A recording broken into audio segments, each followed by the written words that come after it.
Zencash.com.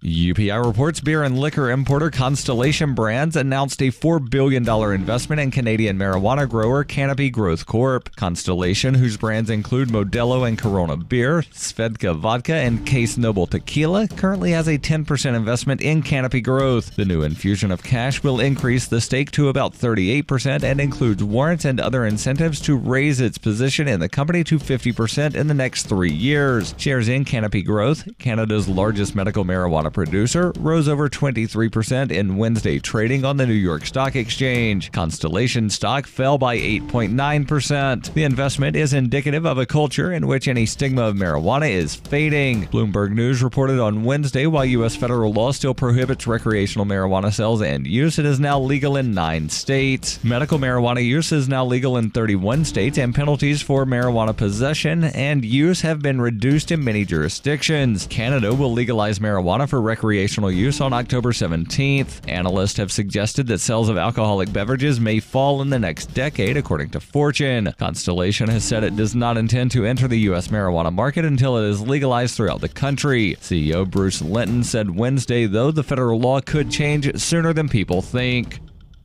In 1999, Darryl W. Perry began a search for traditional values, which led him down a path to the ideas of liberty. He tells the story in A Rebel's Journey, My Path to Liberty. Find A Rebel's Journey, My Path to Liberty by Darryl W. Perry on Facebook. Ask for A Rebel's Journey wherever books are sold, or visit arebelsjourney.com. Reuters reports a Colorado baker who won a narrow Supreme Court victory over his refusal to make a wedding cake for a gay couple is suing the state after it launched another case against him for declining to create a cake for a transgender woman. Jack Phillips, owner of Masterpiece Cake Shop in the city of Lakewood, accuses Colorado's Civil Rights Commission of violating his constitutional rights to free speech, freedom of religion, equal protection, and due process, according to the lawsuit filed in U.S. District Court in Denver on Tuesday. The written complaint alleges this lawsuit is necessary to stop Colorado's continuing persecution of Phillips. Also named in the lawsuit are Governor John Hickenlooper and Cynthia Kaufman, the state attorney general. Phillips seeks permanent injunctions against the state for taking any enforcement actions against him. The lawsuit stems from a complaint filed by Denver attorney Autumn Scardina with the Civil Rights Commission in 2017, in which she claims that Phillips refused to bake a cake that celebrates my transition from male to female. Phillips is also seeking $100,000 in punitive damages against the director of the state Civil Rights Division, Aubrey Ellenson, for her unconstitutional actions. This has been FPP Radio News, online at fppradio.com. Shortly after members of the New York Police Department found a super sharp Buck brand pocket knife earlier this morning, Lieutenant Joseph Mattioli spoke to Onion reporters at the scene of the discovery to update the public on this potentially deadly blade. At 8:40 a.m., police discovered what seems to be a pretty badass buck knife. Investigators believe it to be basically the deadliest knife ever. Mattioli confirmed that the pretty cool wood-handled knife has a clean edge and added that the blade must be, quote, at least like 8 inches long. At this time, we'd like everyone to be aware that there's probably a man out there with an eye patch and scars all over his face that has access to these knives, or maybe even a samurai sword. We urge people to be careful when approaching him because he may flip out and chop both your arms off before you even realize it. Following the announcement, Mattioli asked people to come forward if they had any information about the owner of the knife or if they just wanted to hold it for a couple of seconds. For more on this story, check this week's Onion Review. This is the Onion News Network. The Call to Freedom is an opinion show. It's meant for informational purposes only. It is not licensed financial advice. It is very important to do your own analysis before making any investment based on your own personal circumstances. You should take independent financial advice from a professional in connection with or independently research and verify any information that you hear from the Call of Freedom and wish to rely upon, whether for the purpose of making an investment decision or otherwise. I mean, come on, guys. Duh. It's a cryptocurrency investment and a political talk radio. Of course, it's opinions. Gotcha. Computers are online. I'm gonna start loading software. 5, 4, 3, 2, 1. Welcome to the Call to Freedom. Broadcasting live from Birdcoin Studios on LRN FM. You're listening to Will. You will listen to every damn word I have to say. And Aria. Be afraid. be very afraid. Stay tuned for political talk and everything crypto. That's right. Broadcasting internationally on our BitPlus network satellite. This is The Call to Freedom. All right, let's boot it up. That's right. Welcome to the Call to Freedom here on LRN.FM. I am your host today, Arya DeMesso, joined via remote by Mr. Tom Gray, our legal mind from East Tennessee. How are things going down there, Tom? Well, it's somewhat miraculous that I'm able to get on. Will is out again today with some medical issues, so he is in our thoughts. I'm not going to make as light of it as I did before because it does sound like there's some complications from his previous treatment, so a little bit worried about the man. Also, we did lose a real legend today in Miss Aretha Franklin. Passed away at age 76 from pancreatic cancer. So I'm a little bit personally upset about that because I'm a big fan of Miss Aretha, and there'll never be another one like her because we just don't promote individuals like her anymore. Well, it may make me a psychopath, but I mean, I don't care. You know, and I don't mean that in any kind of denigrating way toward you or toward her. I just mean that, you know, people die every day. Tens of thousands, if not hundreds of thousands of people. I'm not sure exactly what the daily death toll here on Earth really is, but I have a hard time being upset about someone's death when I've never met them and they've never impacted my life in any meaningful way. And I get for the people who are big fans of her that, you know, she did impact their lives in meaningful ways. And there's a lot of LGBT people, apparently, whose lives she did impact. But I just don't get the whole some celebrity died, let's all be sad on Facebook thing. And again, I'm not accusing you of that. But there are a lot of people doing it. It's not just her celebrity for me. She was a person of character and a person of legitimate talent. And I know that normally you're someone who likes talent, appreciates talent. So actually, I absolutely hate the word talent. I wanted to get into this the other day when we were discussing it. Talent is understood to be this thing that is innate. So when you call someone talented, you're kind of denigrating all of the hard work that they put into mastering that skill. Like people have said to me, "Oh, you're such a talented guitarist." No, I'm not. I spent hours every single day for 5 or 6 years mastering this crap. There's no talent involved. It's not at all natural, and I don't think really any skills are. Some people just have a higher natural proficiency toward one skill or another, but as far as talent goes, the word itself seems to just kind of cheapen the hard work that people put into things.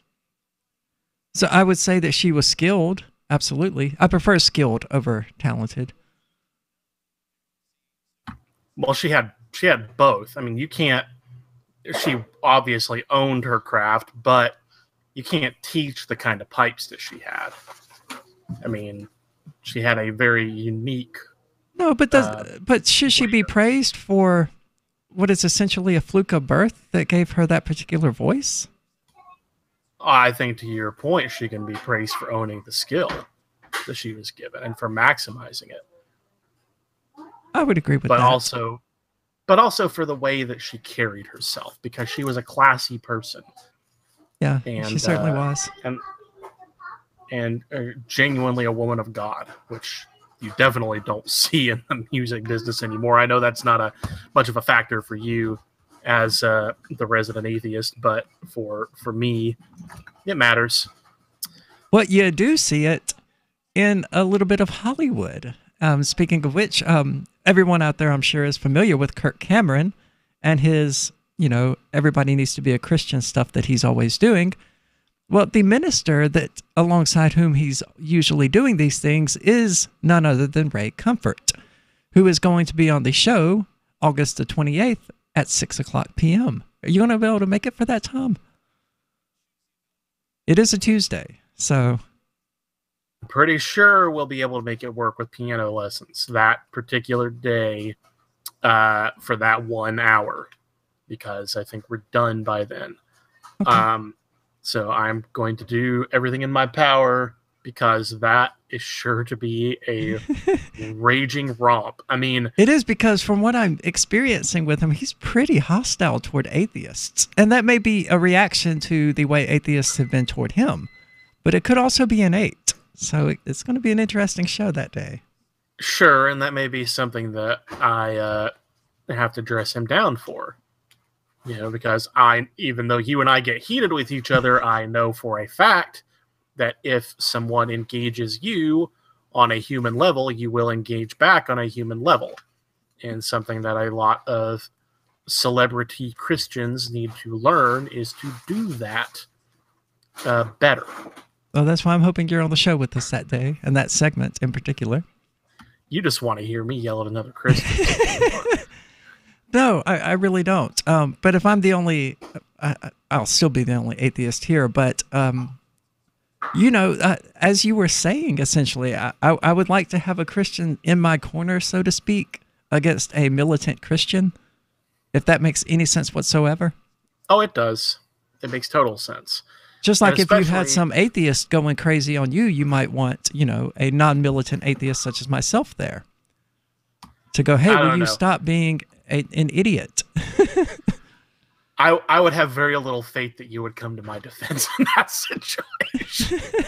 Well, I mean, if the atheist was hostile, absolutely. I mean, there are too many atheists out there who are hostile, and I used to be one of them. I used to be a terrible atheist, constantly insulting Christians and Christianity in particular. But I mean, people grow up, I guess. I think every atheist goes through that phase, but some of them don't ever actually leave it. Yeah, a lot of them. But I mean, we've been discussing Pluto's cave a lot, or the allegory of the cave, and it's a lot like that, being an atheist, or at least that's the way it feels. Whether or not it's due and warranted is a different question, but that is the way it feels. Like you've stepped out of the cave and you're seeing the world for the first time. And you do have this overarching need to go back into the cave and tell people what you've experienced, what you've seen, what you discovered. And instead of being receptive to what you're saying, they want, generally speaking, they want to string you up and kill you. Not so much today and not so much literally, but it does have that hero's journey kind of aspect to it, where I've been into the darkness and I've come out of the other side, and here is the message for humankind, which is interesting because that's kind of a messianic complex itself. Yeah, always beware of developing a messianic complex when you're in a religion where there's only one Messiah. Yeah. And that is a problem. See, I'm not as familiar with Mr. Comfort's work, but it's an issue that I've had with some of the ways that Kirk Cameron has carried himself. Okay. Like, and you know, part of it is that I don't think he found a lot of work in mainstream Hollywood, because there are plenty of Christians working in mainstream Hollywood. They don't do a lot of the kinds of movies that are popular now for moral reasons or whatever, but there are plenty that have made a comfortable living, and then you've got this very tiny subset that basically consists of Kirk Cameron and Kevin Sorbo that had one hit on television, during which they didn't seem to have I love My Magic Mud. I drink a lot of coffee. I had stains on my teeth. Then I found My Magic Mud, and I was told it would remove stains. So I paid attention when I brushed the first time. My Magic Mud is black tooth powder, and the difference it made in my teeth in one application was noticeable. With 4, my teeth were as white as you normal folks out there. Please go to mymagicmud.com and buy a jar. There's 150 applications for $25. You can use Bitcoin, mymagicmud.com. Uncovering the secrets and exposing the lies. That's what the readers of freedomsphoenix.com get every day. freedomsphoenix.com, constantly providing the information, the real news about government policies, and the real relationship we all have with the coercive government, the real condition of the economy, innovations in technology, breakthroughs in energy, health, and computer science. Learn the truth well before it's admitted to in the lamestream media. The corporate media, nothing more than distributors of government propaganda, but now there's an alternative. freedomsphoenix.com. Constant news updates on the issues that affect your life in the most important ways. With liberty and property under constant attack, freedomsphoenix.com provides the understanding behind the propaganda, and it encourages the participation of its readers. Go to freedomsphoenix.com. That's freedoms with an S, phoenix.com. freedomsphoenix.com. The revolution between the ears has already happened. Here's a chance to do a little activism while you're cruising Facebook, Twitter, or Google+.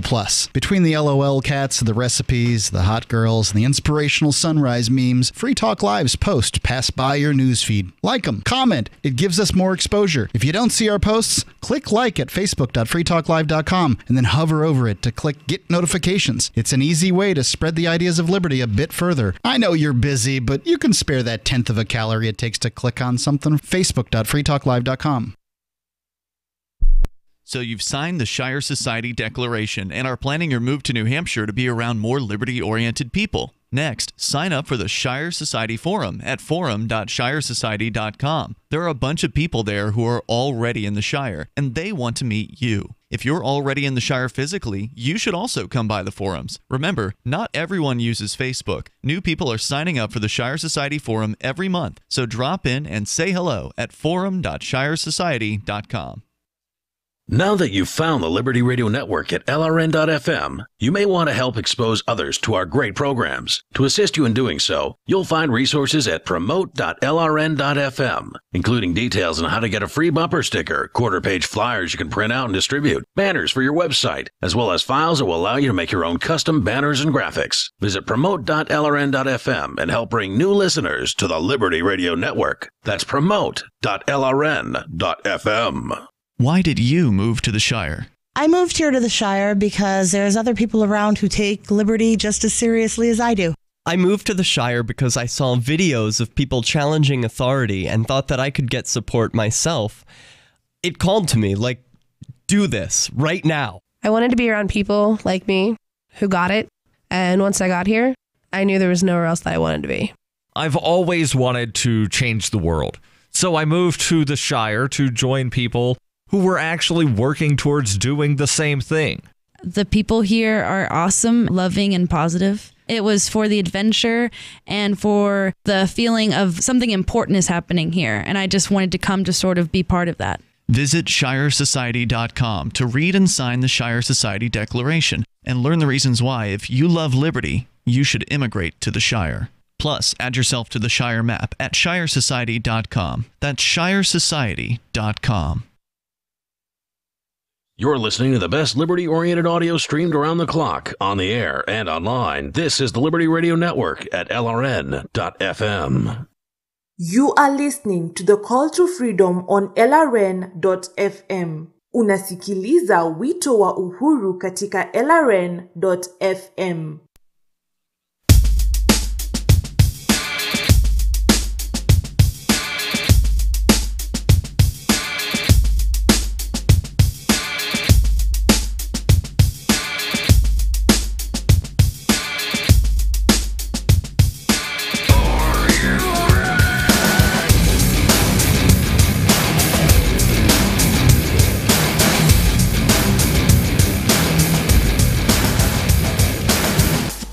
That's right. Are you ready to get into the actual discussion that we had planned for today? So much for the Aretha Franklin tributes. Oh, no, I've got them in here. Don't worry. We certainly didn't kick it off with one. No, but I mean, it's a 3-hour show, Tom. So there will be plenty of time to get Mrs. Franklin in, or Miss Franklin, as the case may be. So anyway, I was looking earlier for stuff for us to do. And obviously, Murray Rothbard's Anatomy of the State is one of my favorite compilations because it's not even a book, as it turns out. It's just something that was compiled from various articles that he had written. So one of the more interesting parts of it that we're going to get into now is Chapter 6, How States Relate to One Another. Since the territorial area of the Earth is divided among different states, interstate relations must occupy much of a state's time and energy. The natural tendency of a state is to expand its power, and externally such expansion takes place by conquest of a territorial area. Unless a territory is stateless or uninhabited, any such expansion involves an inherent conflict of interest between one set of state rulers and another. Only one set of rulers can obtain a monopoly of coercion over any given territorial area at any one time. Complete power over a territory by State X can only be obtained by the expulsion of State Y. War, while risky, will be an ever-present tendency of states, punctuated by periods of peace and by shifting alliances and coalitions between states. We have seen that the internal or domestic attempt to limit the state in the 17th through 19th centuries reached its most notable form in constitutionalism. Its external or foreign affairs counterpart was the development of international law, especially such forms as the laws of war and neutrals' rights. Parts of international law were originally purely private, growing out of the need of merchants and traders everywhere to protect their property and adjudicate disputes. Examples are admiralty law and the law merchant. But even the government rules emerged voluntarily and were not imposed by any international superstate. The object of the laws of war was to limit interstate destruction to the state apparatus itself, thereby preserving the innocent civilian public from the slaughter and devastation of war. The object of the development of neutrals' rights was to preserve private civilian international commerce, even with enemy countries, from seizure by one of the warring parties. The overriding aim, then, was to limit the extent of any war, and particularly to limit its destructive impact on the private citizens of the neutral and even the warring countries. The jurist F.J.P. Veal charmingly describes such civilized warfare as it briefly flourished in 15th century Italy. The rich burghers and merchants of medieval Italy were too busy making money and enjoying life to undertake the hardships and dangers of soldiering themselves, so they adopted the practice of hiring mercenaries to do their fighting for them, and, being thrifty, business-like folk, they dismissed their mercenaries immediately after their services could be dispensed with. Wars were, therefore, fought by armies hired for each campaign. For the first time, soldiering became a reasonable and comparatively harmless profession. The generals of that period manoeuvred against each other, often with consummate skill, but when one had won the advantage, his opponent generally either retreated or surrendered. It was a recognized rule that a town could only be sacked if it offered resistance. Immunity could always be purchased by paying a ransom. As one natural consequence, no town ever resisted, it being obvious that a government too weak to defend its citizens had forfeited their allegiance. Civilians had little to fear from the dangers of war, which were the concern only of professional soldiers. The well-nigh absolute separation of the private civilian from the state's wars in 18th century Europe is highlighted by Neff. Even postal communications were not successfully restricted for long in wartime. Letters circulated without censorship, with a freedom that astonishes the 20th century mind. The subjects of two warring nations talked to each other if they met, and when they could not meet, corresponded, not as enemies, but as friends. The modern notion hardly existed that subjects of any enemy country are partly accountable for the belligerent acts of their rulers. Nor had the warring rulers any firm disposition to stop the communications with subjects of the enemy.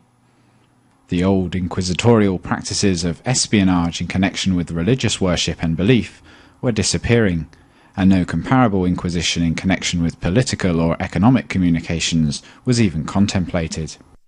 Passports were originally created to provide safe conduct in time of war.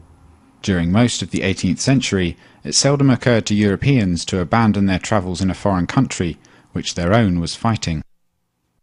And trade being increasingly recognized as beneficial to both parties, 18th century warfare also counterbalances a considerable amount of trading with the enemy.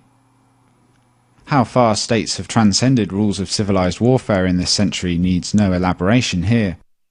In the modern era of total war, combined with the technology of total destruction, The very idea of keeping war limited to the state apparatus seems even more quaint and obsolete than the original Constitution of the United States. When states are not at war, agreements are often necessary to keep frictions at a minimum. One doctrine that has gained curiously wide acceptance is the alleged sanctity of treaties. This concept is treated as the counterpart of the sanctity of contract. But a treaty and a genuine contract have nothing in common. A contract transfers in a precise manner titles to private property. Since a government does not in any proper sense own its territorial area, any agreements that it concludes do not confer titles to property. If, for example, Mr. Jones sells or gives his land to Mr. Smith, Jones's heir cannot legitimately descend upon Smith's heir and claim the land as rightfully his. The property title has already been transferred. Old Jones's contract is automatically binding upon young Jones, because the former had already transferred the property. Young Jones therefore has no property claim. Young Jones can only claim that which he has inherited from Old Jones, and Old Jones can only bequeath property which he still owns. But if at a certain date the government of, say, Ruritania is coerced or even bribed by the government of Waldavia into giving up some of its territory, it is absurd to claim that the governments or inhabitants of the two countries are forever barred from a claim to reunification of Ruritania on the grounds of the sanctity of a treaty. All right, we'll have to cut it short there. He goes on for about another 20 seconds, but we're not going to have time to talk about it. The main part of that I want to discuss is something I was talking to with Tom, I think yesterday, and that is the evolution of war from a chivalric thing into the total war as we understand it today. And I, for one... So the protection of life, liberty, and property is what the Free State Project is all about. But it's an effort to move 20,000 people who understand. It's about demonstrating to the entire country that, yeah, we can have a free market, a truly free market. Making it just a freer, great place to live. It's the world's largest voluntarist libertarian community, and it's only getting bigger. That's amazing, to be able to move to a place where other people passionately believe in being free and independent. What the Free State Project is managing to do, though, is to put their money where their mouth is. It's physically getting up across the country and saying, let's go someplace and let's demonstrate the power of these ideas. There's a lot of kind of philosophy that surrounds liberty. There's a lot of thinking about it and talking about it. But here in New Hampshire, people are doing it. 101 Reasons Liberty Lives in New Hampshire, a documentary by Free State Project Early Movers. Watch it free at 101reasonsfilm.com. 101reasonsfilm.com. The new 4th edition of Healing Our World, The Compassion of Libertarianism, will take your understanding of liberty to a deeper level and has over 1,300 updated references, new cartoons, and a foreword by Dr. Ron Paul. With discounts for multiple book purchases, the 4th edition of Healing Our World is a great gift for the liberals, pragmatists, environmentalists, and Christians in your life who think libertarianism is cold-hearted. Get yours today at healing.freetalklive.com and use promo code FTL for a $5 discount. I just heard the best sales pitch I've heard in a long time on an airplane. The flight attendant announced, "If you paid more than $75 for your round-trip ticket, you overpaid." This is brilliant because everybody on the flight paid more, and I was struck by how all the road warriors stopped typing and reading and working and looked up. The announcement invited us to apply for the airline's credit card, and the sign-up bonus, enough frequent flyer miles for a free round trip. Talk about turning lemons into lemonade. With some banks offering free credit cards, $75 is an outrage for an annual fee, but a bargain for airline tickets. For more tips on communicating more effectively, hit survivalspeech.com, where you can see how I got the CEO of another major airline to shower me with freebies. I'm Holland Cook. LRN.FM is proud to announce our official listening apps for Android and iOS devices. Now you can easily tune into our streams anywhere, anytime on your smartphone or tablet. Just visit apps.lrn.fm or search for LRN.FM in the Android or Apple app stores. Please download, rate us 5 stars, then share the link on your social media and let your friends and family know how you're listening to LRN.FM. Download it now, free at apps.lrn.fm. Catch the Call to Freedom at its new time, weekdays from 4 to 7 p.m. The Call to Freedom is the only live drive-home call-in show in the U.S. with a segment devoted to cryptocurrencies.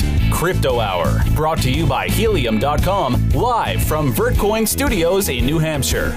Learn about what makes cryptocurrencies so great and why you should care about them.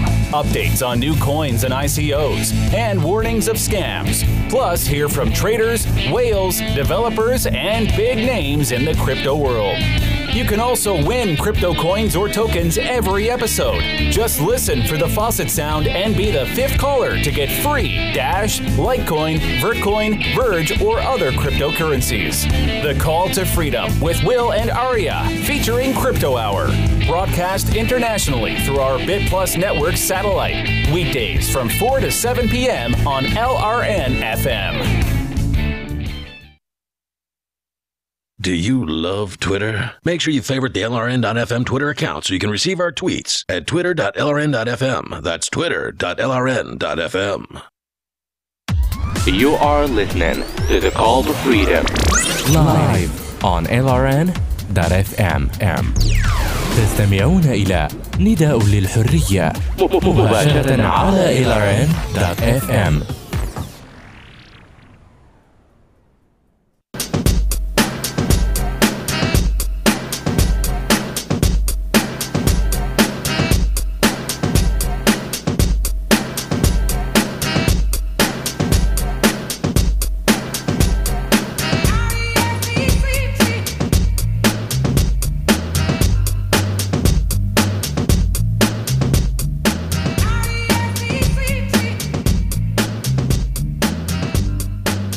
That's right, respect. One of the things demanded of us by the state, and which I refuse to do.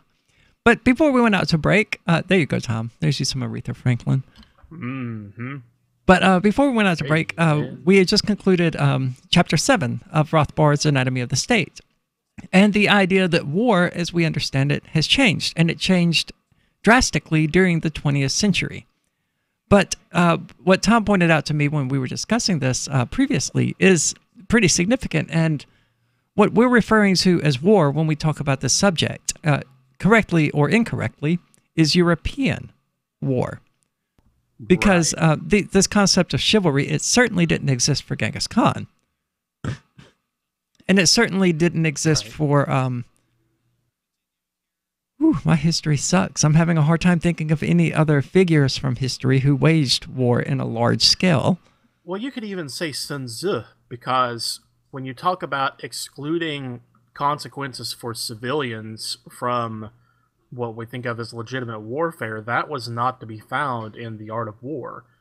I mean, he openly talked about using fire as a means to terrify, and salting the earth as a means to make sure your enemies couldn't rebuild. So the idea of chivalric war is something that was sort of invented and furthermore romanticized, I believe, by the Europeans. I would disagree that it was romanticized, because for a brief period it very much did exist. War was a thing that nobles did, hiring their mercenaries, their foot soldiers, and their knights to fight the foot soldiers, mercenaries, and knights of other lords. And, you know, the best analogy for it is that it was very much like a lethal boxing match. The only way one side could really participate in it, well, you know, aside from the boxers themselves, but they're part of the state anyway. Let me figure out how to phrase that better. The only way an individual could end up participating in that as a foot soldier or knight or mercenary was to voluntarily do it. One had to seek that out as a job. Conscription around then had ended. It did exist prior to that, and it existed after that. But there was a reason we had to reinstate conscription during World War I and the Civil War. And yeah, so disregarding that point, conscription aside, because that's press ganging people into service of the states anyway. It didn't always happen, especially during the chivalric late Middle Ages in Europe, where, you know, lords fought against one another. Members of the state used their ill-gotten money to hire mercenaries and knights and foot soldiers to fight against the foot soldiers, knights, and mercenaries hired with the ill-gotten money of another state. And it didn't really have much impact on the people themselves, other than that, their taxes were increased, but they weren't really under any threat of being slaughtered in the way that we understand it today.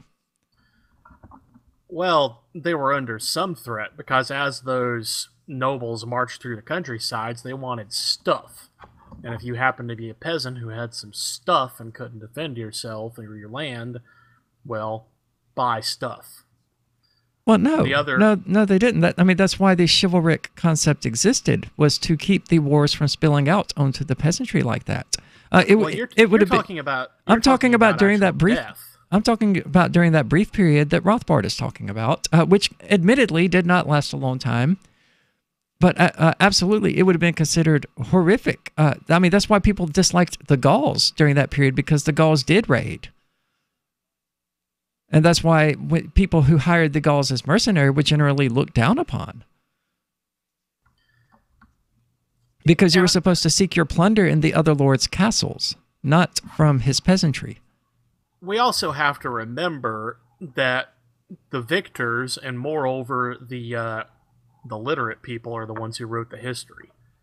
Indeed. So there's a fair amount of speculation there. It's kind of hard for me to imagine that war was as clean an enterprise as the feudalistic depictions make it seem like it was, when we know that throughout history, when we've had non-noble depictions of war, whether it's from the scholars of the what would you call it, the classical period, we had it here during the it's Civil modern War times, where you had people who were not gung-ho about the war itself giving history. It's been pretty consistent that war stinks for the poor.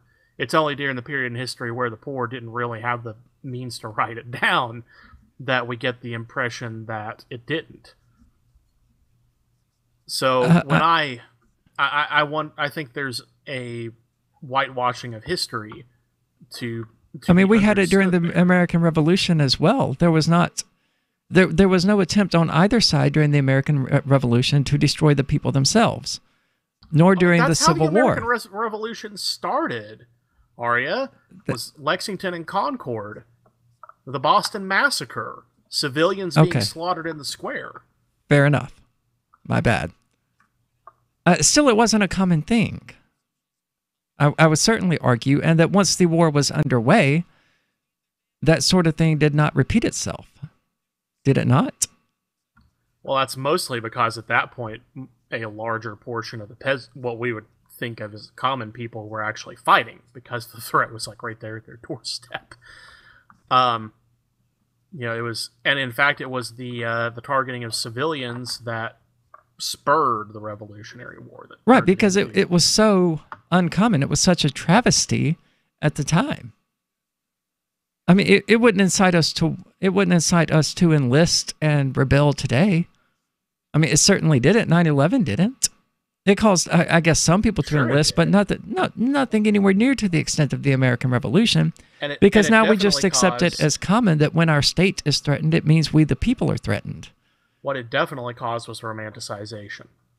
And that's what I look at, is when you say, you're going to call it romanticization if you refuse to accept that there was ever a period where war played out as a conflict between states. It's always been sold as a conflict between states, but there's always been... Oh, no, it has not. There's always been collateral damage. Ever since the 20th century, it's been sold to us as you, the people, are threatened, when it's not us, the people, at all. It's the state. Sure, but that's the state trying to conscript the people into itself. Yeah, but that's how they're selling it. So who has been selling it as two states fighting each other incorrectly? In recent times, it's actually been sold as one state trying to get rid of non-state agents. When we talk about the war on terror, So in the most recent times, there's actually been even an effort to But that's remove not the way they're selling it to the people, though. I mean, they're selling it to us as these terrorists are threatening you, and we're going to go deal with them to protect you and keep you safe. I mean, that's how it's being sold. Right, but we're also being told that those terrorists are not agents of another state, specifically to get around the kind of rules of war that the clip was talking about. To say, well, because these people... Yeah, chivalry is completely dead. And it happened during the 20th century with the rise of total war. I think I just question exactly how much chivalry was ever alive in the first place. Fair enough. Well, I don't think that was very much. He cited one example, and he himself admitted that it was brief, and it only occurred during Italy. I think that's probably going to be the most common thing, is that, you know, whatever there was as far as chivalry goes, it didn't last long, and it wasn't as extensive as we like to think, except maybe for brief periods here or there, and then it was just replaced with the kind of war as we understand it once again. Well, we'll be back shortly to continue this conversation about chivalry and what... Cell 411 is a free app for Android and iOS that replaces government-controlled 911. Cell 411 allows you to preset a group of friends or private organizations to show up at any emergency. Cell 411 is a nightmare for the state because it proves their so-called services aren't needed. Cell 411 has had thousands of installs, and of course it's covered by the BIPCOT no government license. Cell 411 because your friends won't shoot you when you're in trouble. Without the government, who would build the emergency services? You and Cell 411. Get it today at getcell411.com. Is spreading the message of liberty, cryptocurrency, and peace around the globe worth $2 per month to you? As you may already know, in addition to our internet feed, LRN.FM broadcasts on free-to-air satellite across North and Central America, as well as Sub-Saharan Africa. And we've been available on satellite for free 24/7 since 2010. The LRN.FM free-to-air satellite signal is reaching some of the most oppressive regimes in the world, and there's no doubt our ideas are making an impact. You can learn more about the channel's impact by watching the 3-minute video at fund.lrn.fm. If you'd like to help free minds globally with our ideas of liberty, cryptocurrency, and peace, you can donate as little as $2 per month via fund.lrn.fm. You can help us continue and expand our satellite broadcast to multiple continents. Visit fund.lrn.fm today, and thank you for your help. Don't forget to share the link on social media. That's fund.lrn.fm. There are lots of ways to listen to Free Talk Live. Our podcast has been around since podcasts began, and now the FTL feed is loaded with content besides our full show archives. Did you know that we make it easy for you to customize your podcast subscriptions? We have different feeds, one that includes only our full shows, one with just the Daily Digest, and one with just the Edgington Post. You decide what you listen to. It's quick and easy to customize your feeds at feeds.freetalklive.com. That's feeds.freetalklive.com. We've all heard about blockchain assets like Dogecoin, Ether, and Ripple. Bitcoin isn't the only player in the blockchain game any longer. And for those of us wondering how to get our hands on these digital assets, finally, there's a solution. Shapeshift.io allows you to buy and sell between your digital assets and Bitcoin instantly between your own digital wallets. I've used it with ease. Shapeshift.io. There's no account or email address needed. You send them the crypto you want to sell. They send back the crypto you want to buy. It's that easy. Shapeshift.io. LRN.FM now has a Discord. Discord is a free text and voice chat platform, and we now have our own server with a bunch of channels at discord.lrn.fm. You can join other listeners as they chat about various things during our live shows, or anytime, day or night. Discord software is available cross-platform, so you can have it on whatever device you want and take your chats anywhere. Join our Discord at discord.lrn.fm. That's discord.lrn.fm. Hi, I'm Derek J. To me, an activist's calling is to actively work to advance a cause. The cause for which I work is personal freedom. I believe my life is best when I engage in voluntary interactions and self-government. I reject the idea that anyone else has a higher claim to my life or my body than I do. I see people who call themselves the government as a threat to my personal freedom. I realize you may feel differently, but my relationship with the people who call themselves the government is completely involuntary. If Starbucks used some of its money to drop bombs, I wouldn't shop there. So why would I support the American empire? The empire does not require my consent. Derek J's Victimless Crime Spree. Watch it for free and order the Director's Cut DVD at victimlesscrimespree.com. That's victimlesscrimespree.com. You can put the Liberty Radio Network on the air in your area. Visit broadcast.lrn.fm to learn how. Broadcast.lrn.fm. This is Angel Clark, and you're listening to The Call to Freedom on LRN.FM.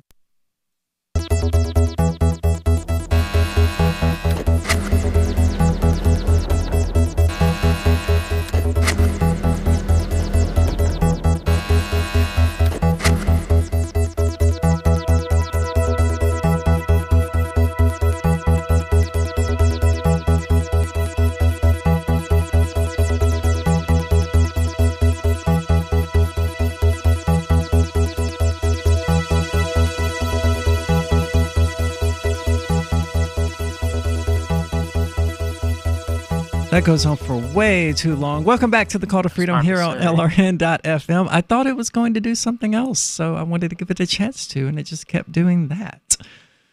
That's a Sid Barrett move, that is. It's doing the same thing way longer than it needs to be done.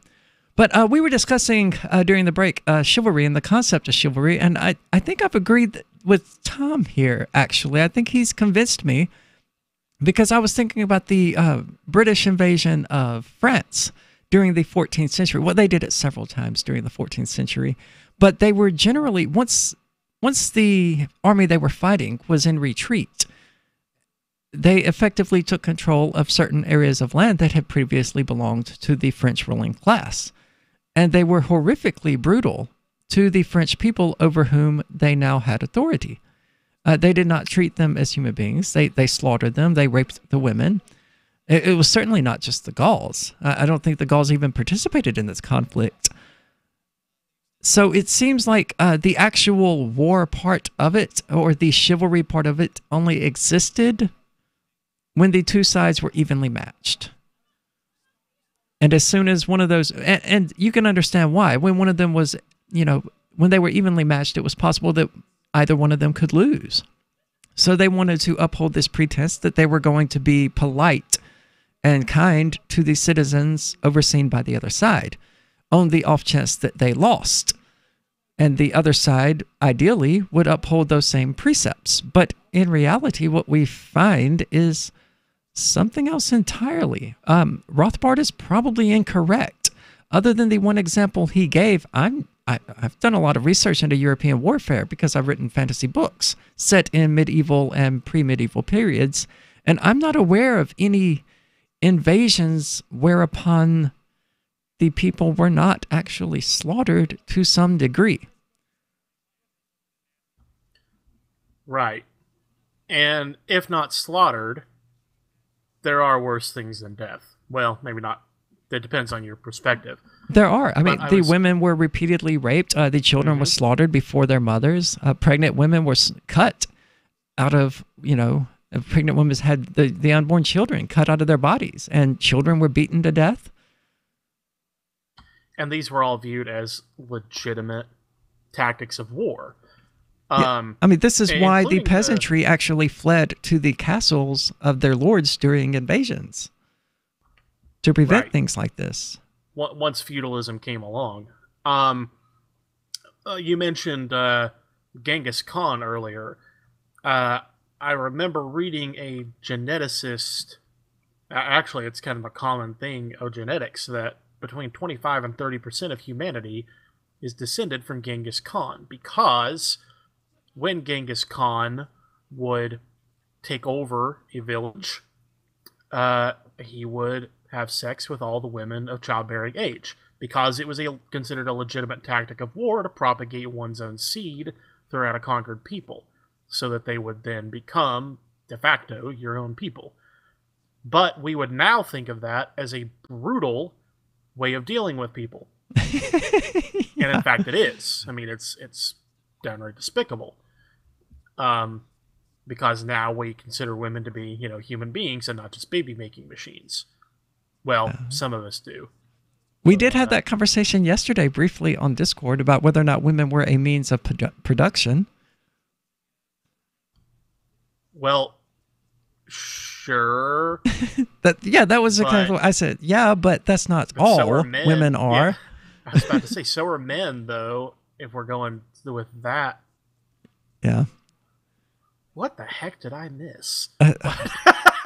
Socialism, libertarian socialism, and dear. Karen Harlos, and just the general insanity of the Libertarian Party. I guess we can hold on to that one for later because I have a lot of thoughts on that whole situation that have nothing to do with war. Yeah. But we now know that despite the propaganda that one would, well, something I was trying to get at earlier, we, especially in America, are now sold on the idea that war is more humanitarian. That we're not even going after another state, we're going after these specific individuals. And yet we know the reality on the ground is that when there's an invading force in a given country, women in that country are still suffering rape and sexual assault, including at the hands of American soldiers. We know the reality that... and not just women any longer. I mean, we were animals to the men that we had incarcerated at Abu Ghraib. Right. And we don't know what all goes down at Guantanamo Bay. Wasn't that supposed to be closed by Obama? It was supposed to be. And that was one of the freaking reasons that I was sold on. I was young and stupid. I was a young, dumb, broke high school kid. I was sold on Obama. I voted for him in 2008. Yeah.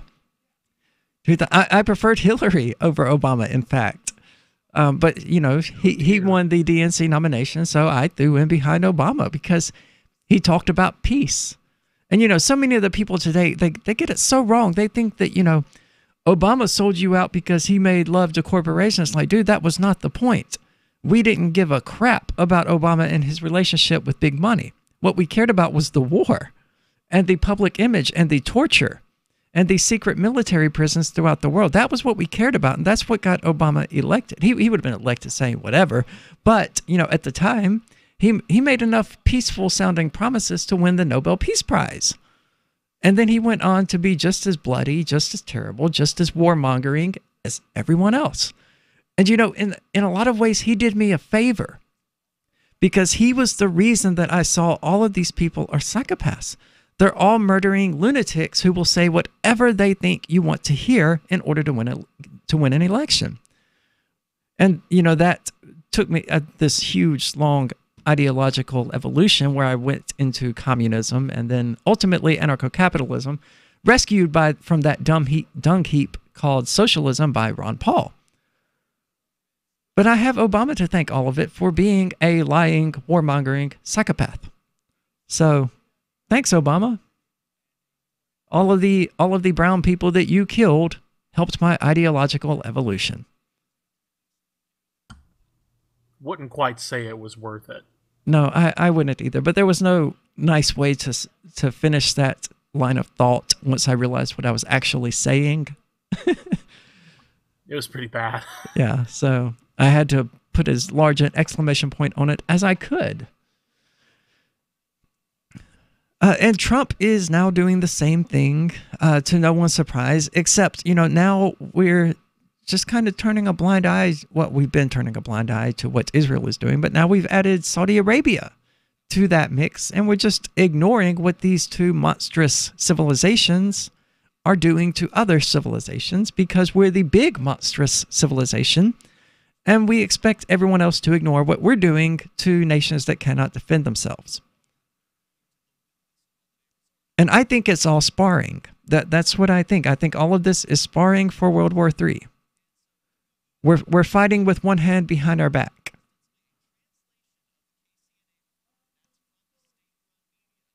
Tom, are you there?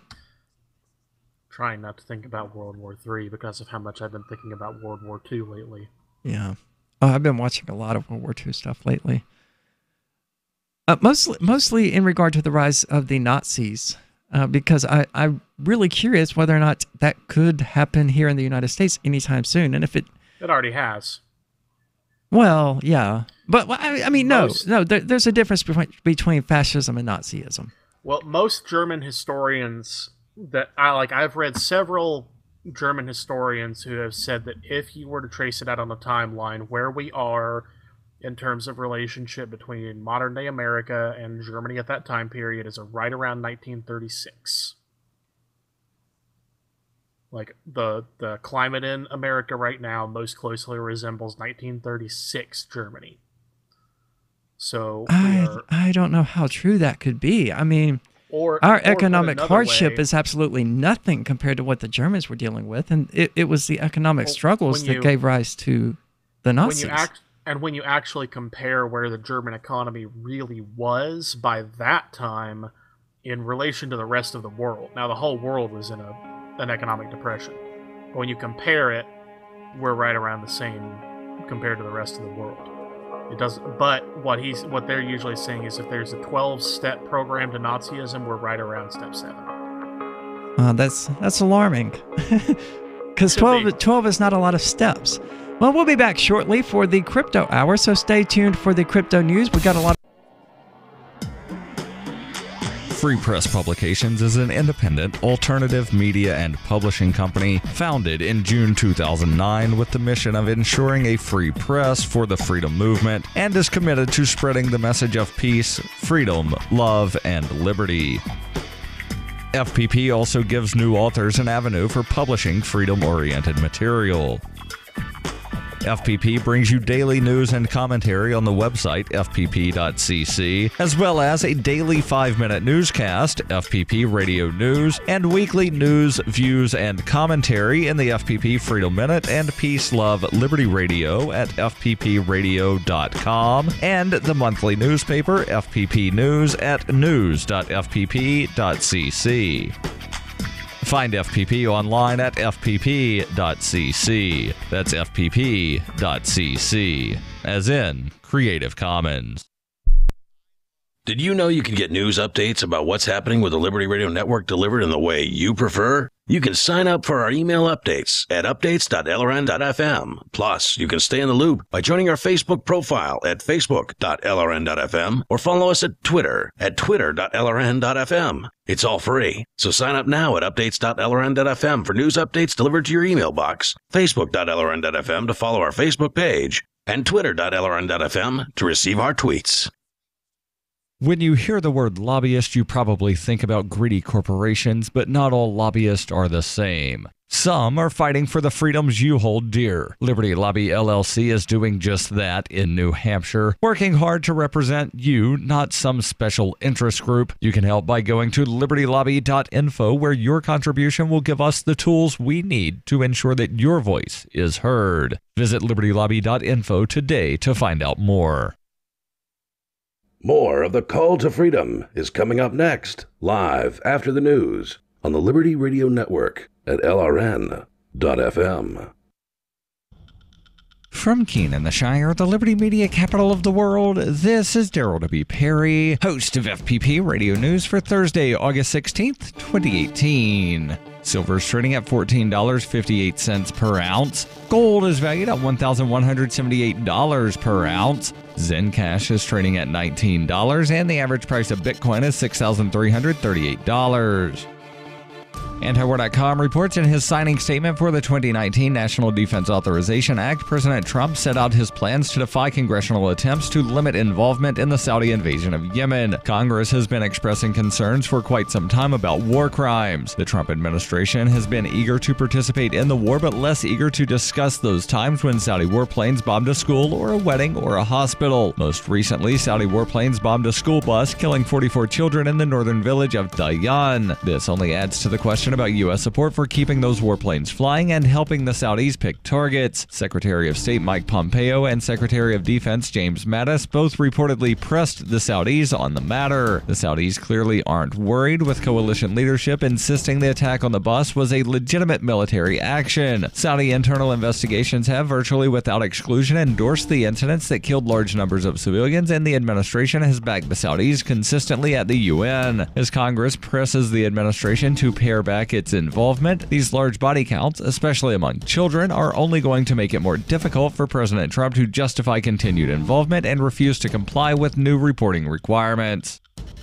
Zencash is an end-to-end encrypted system with zero-knowledge technology over which communications, data, or value can be securely transmitted and stored. With both secure nodes and supernodes, Zencash recently surpassed 17,000 nodes, which means Zencash has one of the largest node systems of any cryptocurrency. Supernodes will advance the decentralization of the Zencash network and ensure the utility not only of Zencash as a currency, but also the future services that will be layered in the infrastructure. Learn more at zencash.com.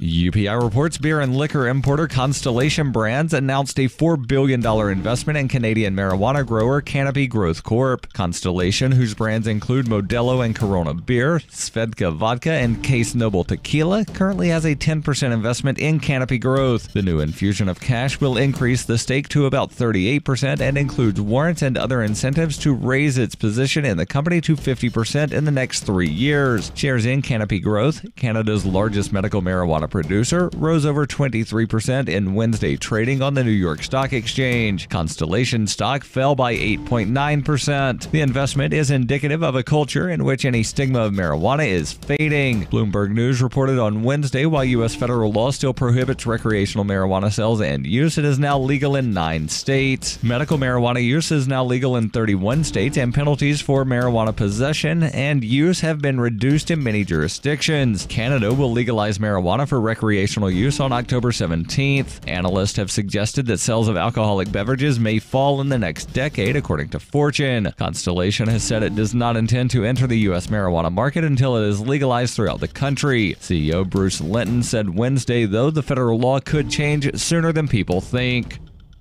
In 1999, Darryl W. Perry began a search for traditional values, which led him down a path to the ideas of liberty. He tells the story in A Rebel's Journey, My Path to Liberty. Find A Rebel's Journey, My Path to Liberty by Darryl W. Perry on Facebook, ask for A Rebel's Journey wherever books are sold, or visit arebelsjourney.com. Reuters reports a Colorado baker who won a narrow Supreme Court victory over his refusal to make a wedding cake for a gay couple is suing the state after it launched another case against him for declining to create a cake for a transgender woman. Jack Phillips, owner of Masterpiece Cake Shop in the city of Lakewood, accuses Colorado's Civil Rights Commission of violating his constitutional rights to free speech, freedom of religion, equal protection, and due process, according to the lawsuit filed in U.S. District Court in Denver on Tuesday. The written complaint alleges this lawsuit is necessary to stop Colorado's continuing persecution of Phillips. Also named in the lawsuit are Governor John Hickenlooper and Cynthia Kaufman, the state attorney general. Phillips seeks permanent injunctions against the state for taking any enforcement actions against him. The lawsuit stems from a complaint filed by Denver attorney Autumn Scordina with the Civil Rights Commission in 2017, in which she claims that Phillips refused to bake a cake that celebrates my transition from male to female. Phillips is also seeking $100,000 in punitive damages against the director of the state Civil Rights Division, Aubrey Ellenson, for her unconstitutional actions. This has been FPP Radio News, online at fppradio.com. The victims of a devastating tornado expressed gratitude that The Onion's 3-part series on the disaster was reported with fairness, accuracy, and an unusual degree of sensitivity. Survivors said they were at least thankful for one thing, that The Onion put much more care and insight into their reporting of the tragedy than any competing newspaper, by far. In economic news, a Pulitzer Prize would very much help certain newspapers increase their circulation, resulting in greater ad sales and more revenue to pay their tireless, hardworking reporters, all of whom have families at home to care for. In other headlines, a group known as Americans for Fairness in Awarding Journalism Prizes is asking all Americans to help The Onion receive a Pulitzer Prize. An anonymous man says he will murder 50 innocent people if The Onion is not awarded a Pulitzer. And look at it, it's beautiful. Look, just give us a Pulitzer already, okay? This is humiliating. For more prize-worthy stories and videos, go to theonion.com/review. This is the Onion News Network. The Call to Freedom is an opinion show. It's meant for informational purposes only. It is not licensed financial advice. It is very important to do your own analysis before making any investment based on your own personal circumstances. You should take independent financial advice from a professional in connection with or independently research and verify any information that you hear from the Call of Freedom and wish to rely upon, whether for the purpose of making an investment decision or otherwise. I mean, come on, guys. Duh. It's a cryptocurrency investment and a political talk radio. Of course, it's opinions. Hodl.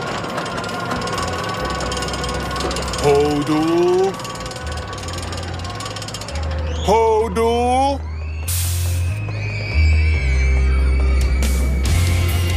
You better hold on for dear life, because it's time for the Crypto Hour, brought to you by motionproject.org here on the Call to Freedom.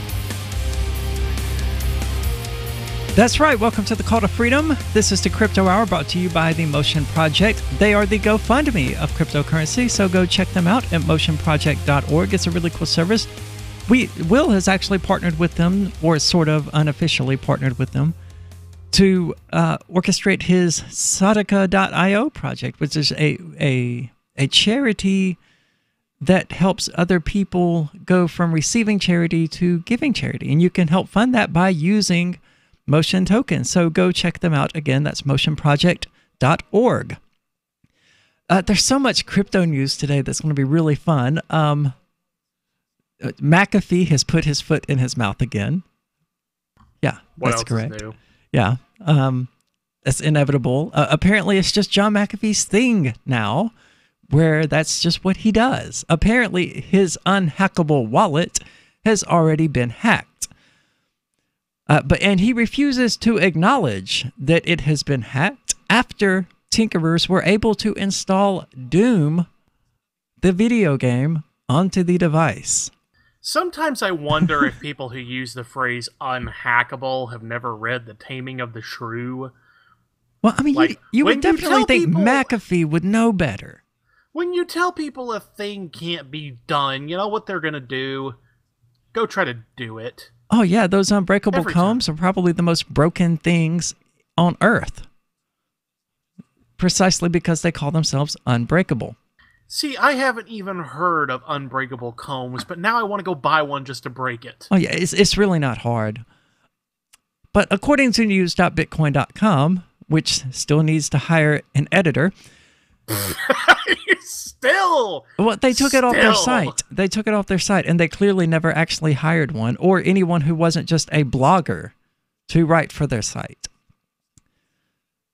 But researchers have cracked the phone open because it's apparently a phone wallet, and found out that it was nothing more than a cheap phone with the camera and the SIM card taken out. They have also successfully sent signed transactions with the device, claiming a bit fee bug bounty. And before that, someone had even been able to demonstrate root control of the device by installing the classic video game Doom on it. McAfee reacted with scorn, tweeting, "A video played on your Bitfee wallet has nothing to do with the safety of your funds. This is amateur hour, not a hack. Any device with a computer and screen can be used to play games.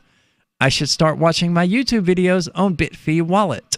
He later added, "Laughing so hard I can barely catch my breath. Hackers play Doom, play videos, root the device, play music on the Bitfee wallet. We don't charge extra for those services. No one has taken the coins from our preloaded wallet. No one will. Isn't this what matters?" So there appears to be some miscommunication about whether or not the wallet itself has been hacked, or whether or not the phone has been hacked, and the wallet is just pre-installed software onto the phone. But if the phone has been successfully rooted, then it's compromised. Mm-hmm. I would expect McAfee to get that, but the most alarming part of that to me is that it's just a cheap phone with the camera and the SIM card taken out. Alarming or surprising? Because they're two very different things. I would say and both. I don't know. I would say both, really. Well, I don't think it's really surprising of McAfee, who has been, doing whatever he can to make money, clearly, from shilling scam coins to claiming something is unhackable. In other news, Coinbase wants to be your online ID. Also from the same site, Coinbase, the San Francisco-based cryptocurrency behemoth, has announced that the distributed systems team is joining the company as it hired the startup. Is joining the company as it hired an editor. They need an editor. The venture was working on human-friendly, decentralized identities and permissioned tokens, building a standard for identification called the Clear Protocol, and they now bring these capabilities to Coinbase. While a digital ID can be of service within the crypto ecosystem, such as for KYC verification for ICOs and engaging with dApps, Coinbase appears to have much broader long-term aspirations. The company explained in a blog post that a decentralized identity will let you prove that you own an identity or that you have a relationship with the Social Security Administration without making a copy of that identity. If you stretch your imagination a little further, you can imagine this applying to your photos, social media posts, and maybe one day your passport too. Now, are there not already cryptocurrency services that aim to allow people to take control of their identities, such as, I don't know, our sponsor Zencash? So I guess my question would be, why do we need the intrusive Coinbase to do it? I guess because they're buddy-buddy with the SSA. So theirs is official and government-sponsored. And what they're effectively doing, it sounds like, is aiming to be a GSO of cryptocurrency. GSO? Government-sponsored organization. Okay. I don't know how I had not heard of that acronym before. Well, I think it's actually GAO, and it's government-approved organization. I don't recall. The GAO is the government. Yeah, the government accountability office. NGO is a non-government organization, and that term is used for organizations that are non-government but are approved and funded by the government. Well, I'm thinking of things like, is it Freddie Mae and Fannie Mac? Either way, you know what I'm talking about. Yeah, the housing people. Yeah. They're a government-sponsored organization. What is the acronym for that? I've seen it thousands of times, but now that I'm trying to actually recall it, I can't think of it. If you happen to know, give us a call at 603-283-6160. In addition, claim your 10 free Motion coins that we give away every single day when people call and claim them. We haven't haven't given them away in a while, and I assume it's because cryptocurrency is just tanking. Oh my God, it's ugly out here.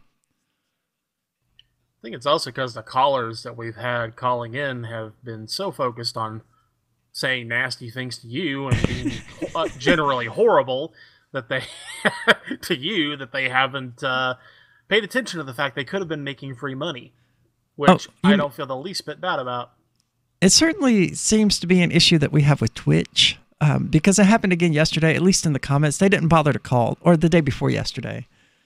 They didn't bother to call, thankfully. Young, dumb, broke high school kid. Yeah, I mean, it hurts my faith in video games, really. But, I mean, then I saw that video on Facebook of, those adults playing with that kid who was clearly 5 or 6 years old, and they were just as cool as one could possibly be. So that helped restore my faith in this community that I'm voluntarily a part of, that I wish was not so brain dead and caustic all of the time. But I guess that's life, is it not? Yeah. I mean the same is true. There's garbage people everywhere. I mean, the same is true of the trans community looking to sue that baker guy again because he didn't make a stupid trans cake. I mean, if you want to be crucified, at least do it on your own hill, Well, we'll be back shortly with more crypto news. We're actually going to discuss the overall collapse, or not a collapse, but the plummet of cryptocurrency values. So stay tuned. Are you a cryptocurrency advocate? The Crypto Tip is the ideal outreach tool to help new people discover cryptocurrency. It's a printable business card-sized tip that you can give to service providers, preferably in addition to a good cash tip. When the server scans the QR code, it'll bring up an explanation of cryptocurrency, how to install a wallet, and allow them to claim the tip. If they don't claim the crypto, you get your tip refunded to you after a time period you specify. Plus, if they do claim the tip, you get an email alert. Create as many tips as you want at cryptotip.org. That's cryptotip.org. On Free Talk Live, we're bringing people to the ideas of liberty every day. From wrestling superstars like Glenn Jacobs. You guys really are having an impact, I believe. Like I said, a lot of where I am now is due to listening to Free Talk Live. You changed my mind on some very important issues years ago. To random people tuning in on the radio. I was kind of stuck in the left-right paradigm. I heard your show by chance on a Saturday night. From there, I went on, joined the Free State Project, and become an amplifier. So, I mean, that's really the reason why I amp is because I know that if it wasn't for you guys being on as many stations as you are, I never would have found the ideas of liberty. Your amp will directly change more lives by getting Free Talk Live in front of people looking for talk radio online and on the air. When you amp Free Talk Live, you get perks like access to the AMP-only Facebook group and AMP podcast. Visit amp.freetalklive.com. Imagine someone in your community getting in their car, turning on the radio, and hearing the Liberty Radio Network. You can make that vision a reality with your own micro radio station. Visit broadcast.lrn.fm to learn how you can put our programs on the air in your area. You can have LRN.FM running around the clock, and you can even add in your own local shows. Building a radio station is simple, but programming isn't. That's where LRN.FM comes in. Learn more at broadcast.lrn.fm. That's broadcast.lrn.fm. Did you know that Free Aid is a mutual aid, educational, and networking organization? At Free Aid, we support volunteers who provide first aid. We do outreach to the public about health and safety, and we bring together medically skilled freedom lovers. Free Aid is made possible by your generous support. Donors can receive great gifts like first aid kits, t-shirts, silver dime cards, and hoodies. The Free Aid Silver Dime Card Project is sponsored in part by Roberts & Roberts Brokerage, Freedom's Phoenix, and Don't Tread on Meme. Visit fr33aid.com. The three most important things you can do for LRN.FM are: 1. Let your friends know you're listening to LRN.FM on your social networking profile. 2. Buy the things you buy online through shop.lrn.fm. 3. Give $5 a month to the AMP program at amp.lrn.fm. It's my firm belief that the AMP program is the best use of your charitable dollar among liberty-oriented groups. Support all your favorite organizations, but make sure you give $5 a month to the AMP program at amp.lrn.fm. The Free State Project has reached its goal of 20,000 liberty lovers who've pledged to move to New Hampshire and get active to achieve liberty in our lifetime. Perhaps you're trying to figure out what part of New Hampshire should be your destination. If so, consider Keene. You'll find more than 150 reasons to move to Keene at move.freekeene.com. Keene is famous for its historic, publicity-generating activism, as well as being the liberty media capital of the world. It's home to freekeene.com, New Hampshire's destination for liberty activism, news, and opinion. For years, we've been compiling over 150 reasons to move to Keene at move.freekeene.com, where you'll learn about some of what's happening here and what makes Keene a great place to live. If you love liberty, you'll probably enjoy anywhere you end up in the Shire. But do your due diligence first. Please visit move.freekeene.com for the full list of over 150 reasons to move to Keene. That's move.freekeene.com. Help get LRN.FM into more ears. Visit promote.lrn.fm for a free bumper sticker, flyers, banners, graphics, and more. Promote.lrn.fm. You're listening to The Call to Freedom on LRN.FM. تستمتعون إلى برنامج نداء للحرية مباشرة على LRN.FM.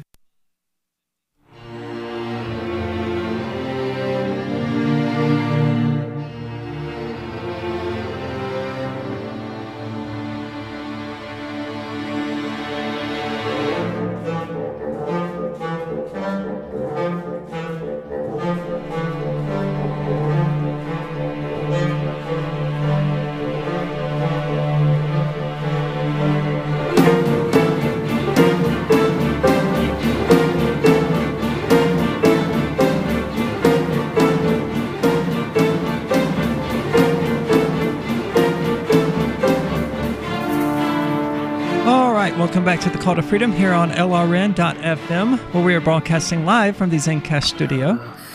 This song gives me flashbacks to band, because this used to be something that the drum line would use to warm up, and I was always like, hey guys, instead of showing off that you know one song in complex time, how about you learn to play in 4/4? It's not even complex. It's alternating 7/8 and 6/8. 7/8 is... That's complex for high school drummers who can't manage to get 3/4 right. That's true. I mean, 15.8 or something like that would be significantly harder. I guess it technically does break down to 13.8, but even then, it doesn't really, because it's alternating measures of 7/8 and 6/8, and 6/8 is really simple. And the 7/8 part only it hits that A one extra eighth note, so it's not even that. I mean, it's kind of awkward as far as odd timing goes. But anyway, I like that version better than I do the original. It's got more emotion to it, you know. That's one issue with Tool's music. A lot of it's really complex, but it's emotionally dead. In other news, I'm just not a fan of Tool. Yeah. Well, I liked them until they decided that, you know, they could become this pretentious uber spiritual band and, you know, market themselves that way. And all the stupid people out there didn't realize that it was a marketing gimmick where they were, you know, essentially filling a niche in the market. And they decided that, oh no, Tool puts me in touch with my higher spirit.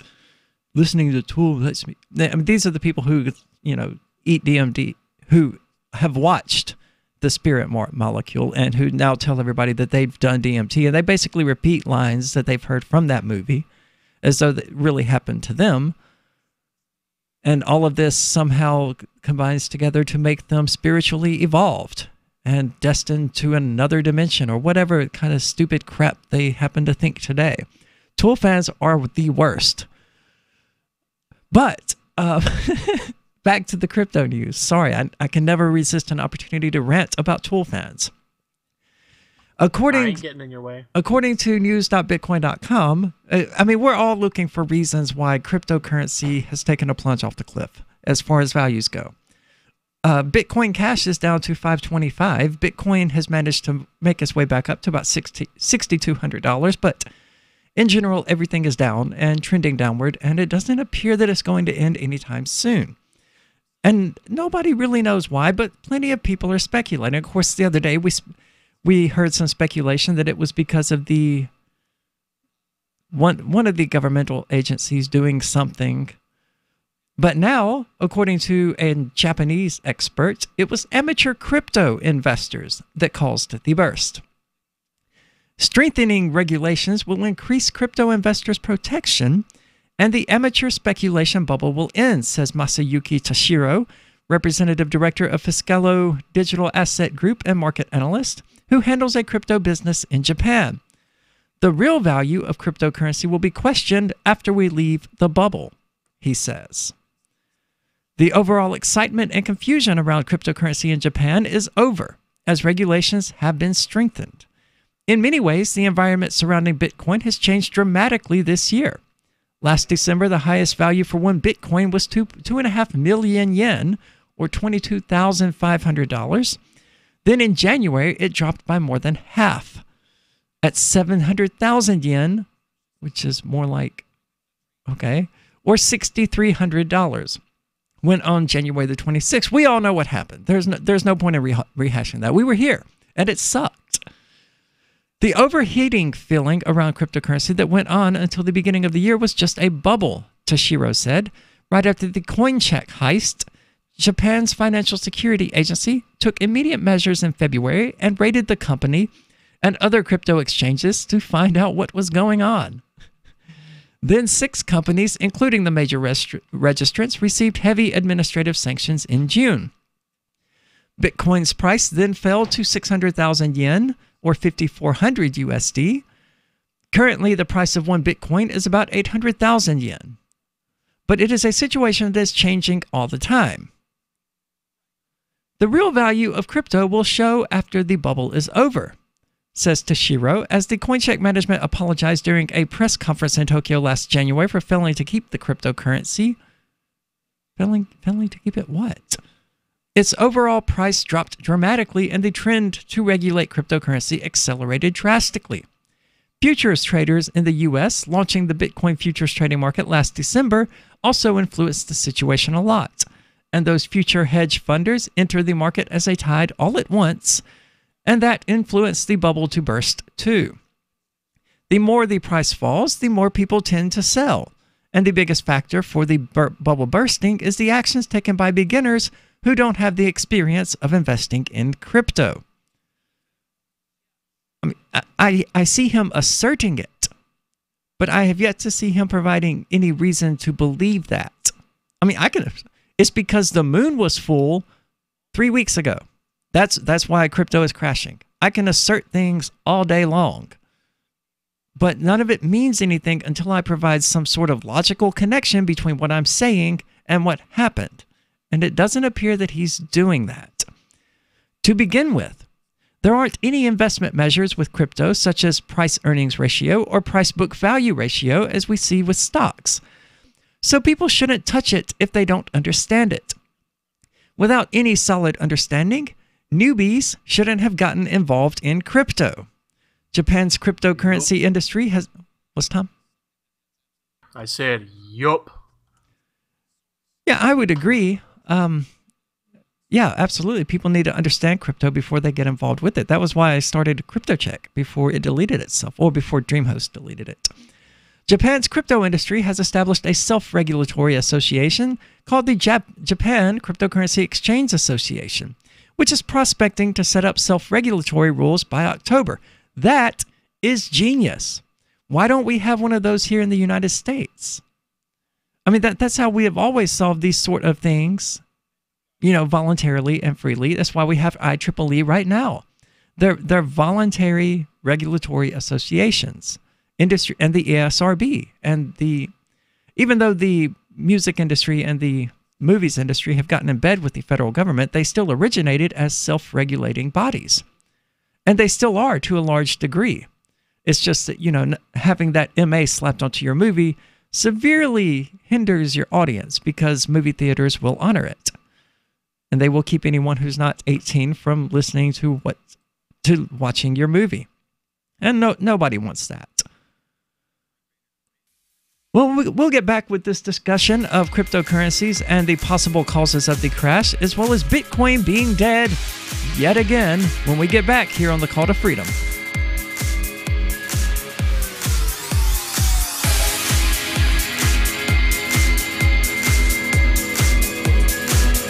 This is Michael Dean from the Freedom Fiends. I've run websites since 1996 and have used over a dozen web hosts in that time. AgristHosting.com is the only one that hasn't broken my heart. Agrist Hosting's uptime and service is stellar, and their DDoS mitigation is the best I've seen. That's important because if you tell the truth in this world, you'll ruffle feathers. And some people will try dirty tricks to silence your voice. No matter what the haters hit us with, Agrist Hosting keeps our websites online. If you have a mission-critical commercial presence or a world-changing activism site, you cannot tolerate any skullduggery. So go with AgristHosting.com. Have a WordPress or blog site, but you're not satisfied with performance or uptime? Or just want raw hosting? Want to pay with Bitcoin? Agrist Hosting specializes in high-performance hosting with personalized service. Go to AgristHosting.com and click on the button that says Get Hosted. That's AgristHosting.com.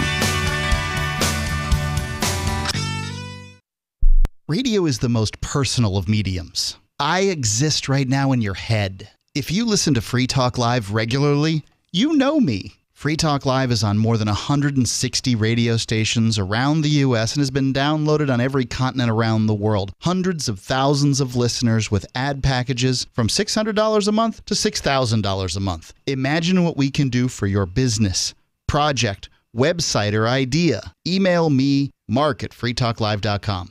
Is spreading the message of liberty, cryptocurrency, and peace around the globe worth $2 per month to you? As you may already know, in addition to our internet feed, LRN.FM broadcasts on free-to-air satellite across North and Central America, as well as Sub-Saharan Africa. And we've been available on satellite for free 24/7 since 2010. The LRN.FM free-to-air satellite signal is reaching some of the most oppressive regimes in the world, and there's no doubt our ideas are making an impact. You can learn more about the channel's impact by watching the 3-minute video at fund.lrn.fm. If you'd like to help free minds globally with our ideas of liberty, cryptocurrency, and peace, you can donate as little as $2 per month via fund.lrn.fm. You can help us continue and expand our satellite broadcast to multiple continents. Visit fund.lrn.fm today, and thank you for your help. Don't forget to share the link on social media. That's fund.lrn.fm. Did you know we've taken our LRN.FM telephone listen line to a new level with the LRN.FM audio on demand line? Now you can call 712-770-8447 anytime and listen to LRN.FM's live feed. And you can listen to a bunch of our original shows on demand. Long distance fees may apply. Just dial 712-770-8447 and choose from the menu. 712-770-8447. The new Netflix Gas lets users instantly inhale multiple seasons of TV shows. An area man is worried the nation's healthcare debate might be getting political, and a bullied 8th grader incorrectly thought classmates would leave him alone during a field trip to the 9/11 memorial. Don't mistake my kind, gentle tone for one of love or support. This is the Onion Week in Review. According to a report released this Tuesday, no one, absolutely no one, will ever stack up to your 8th grade boyfriend, Brian Bowden, who you dated for 6 weeks in middle school. A 43-page study from Stanford University confirmed that no other guy in your life will ever be as kind or caring as the 13-year-old who held your hand during the scary parts of Jurassic Park, who had that really cool chain wallet, and who bought you 2 pink carnations on Valentine's Day. The report added that while your current boyfriend does have a lot going for him, he will certainly never cut class with you to listen to the dead Kennedy's Frankenchrist on a Sony Discman. Brian used to do that with you. He used to do it all the time. This is the Onion News Network. Some of our live shows are streamed in HD on Twitch. Please follow and share at twitch.lrn.fm. That's twitch.lrn.fm. You are listening to the Call to Freedom on LRN.FM. आप सुन रहे हैं स्वतंत्रता की पुकार सिर्फ और सिर्फ LRN.FM पे।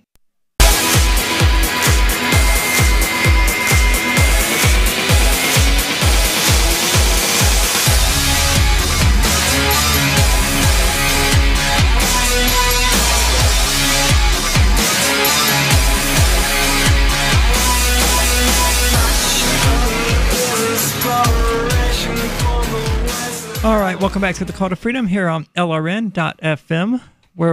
Welcome back to the Crypto Hour, brought to you by motionproject.org. We still have 10 free motion coins to give us away, so give us a call at 603-283-6160 to claim your free motion coins. There's no catch, no hook. All you have to do is give us a call. Well, you do have to install the Motion Wallet, but that's really easy. It takes about 30 seconds. And then you can give us the address, and we will send you 10 free motion coins. The reason we're doing that is because many years ago, Roger Ver was actually at one of the pork fests, and he was giving people 10 Bitcoins for them to install a wallet and begin checking out the cryptocurrency. And that translates now to about $60,000. Now, it's not likely that Motion Coin's value is going to climb to $6,200, but it's also not impossible. At any rate, it's likely to climb up from where it is now. I believe at last check it was about 25 cents, which is down from about $1.80, if I remember correctly. But nothing is dead. Plenty of cryptocurrencies are in fact dead, and some have even been revived. I think Orange Coin died again. This would be the second time that Orange Coin has died. But according to the Washington Post, Bitcoin is dead. That's a refrain that we have heard plenty of times. But Castle Island Ventures partner and co-founder of Coinmetrics.io, Nick Carter, has had enough. Made crazy by mainstream media misunderstanding, ignorance, and downright falsehoods regarding cryptocurrencies, he took to Medium, making the case for why Bitcoin is not dead again. I'm fed up with journalists who are either too ignorant or unwilling to learn about cryptocurrency, holding forth on its perceived weaknesses. However, there isn't enough time in the day to rebut all of their nonsense, so I have to be selective. Brother, I know that pain, man. Nick Carter, partner at Castle Island Ventures, is obviously tired of journalists and their respective employers failing to understand cryptocurrency basics. The last straw, bringing his anger to a public boil, was a recent article written for the Washington Post's blog Perspective. Bitcoin is still a total disaster by Matt O'Brien. It attempts to make the case that Bitcoin doesn't work on any level to any practical effect. That's a brazen remark. As Mr. Carter explains, Mr. O'Brien's Wonk blog piece relies on mistaken assumptions to paint a misleading picture of the world. He takes the rant apart, claim by claim, beginning with whether or not Bitcoin is a currency. This is a bone of contention within the community itself, so it should be noted Mr. Carter is referencing Bitcoin and not Bitcoin Cash in his arguments against the rant by Mr. O'Brien. And the reason that Bitcoin.com feels the need to inform you of that is because they constantly confuse the two and assume that everyone else is as misled as they've attempted to make everyone else, and so everyone else will need it clarified. When for 99.99% of people, if you say Bitcoin, they don't freaking think you mean Bitcoin Cash. Mr. O'Brien's first sentence really, is Bitcoin's lack of price stability, and thus this fact discounts it as a currency. Interestingly, and for reasons cited just above, Mr. Carter also almost concedes the point. This assumes that Bitcoin is a currency and that the definition of currency is normative. X should do Y, as opposed to descriptive. Things of type X have the qualities Y and Z. I'd classify Bitcoin, the protocol, as a complete monetary system, and Bitcoin, the unit of value, as a commodity money which has the potential to become a gold-like reserve currency. Commodities fluctuate. That's what they do. Well, they fluctuate relative to the USD, but it's here that people will get pretty confused because Bitcoin's value is only changing relative to the USD, and that it's expressed. The demand for Bitcoin is expressed in terms with which we are most familiar, and that would be USD. But as we've talked about before, you could convey that value in anything.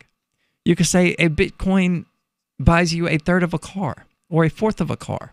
Or you could say that 1 Bitcoin Cash will buy you, 85, 86 gallons of milk. You can use whatever standard of measurement you would like.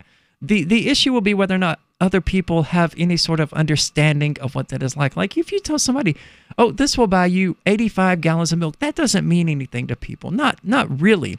And the only way they can translate it into meaning is some universal measuring system that currently is the USD, because that's what they're familiar with. But I mean, it's just like if you were to tell the average American that this desk is about 3 meters long, they wouldn't understand that because they're not familiar with it. It's not a unit of measurement with which they understand the world, by which they understand the world. But if you were to tell them, oh, it's about 9 feet long, they would understand that. And it's because they're familiar with feet, just like we're familiar with USD. We're not familiar with Bitcoin being used to measure things. And indeed, this is why many, if not most, cryptocurrency exchanges only list Bitcoin and other cryptocurrencies relative to Bitcoin. They don't tell you the value in USD.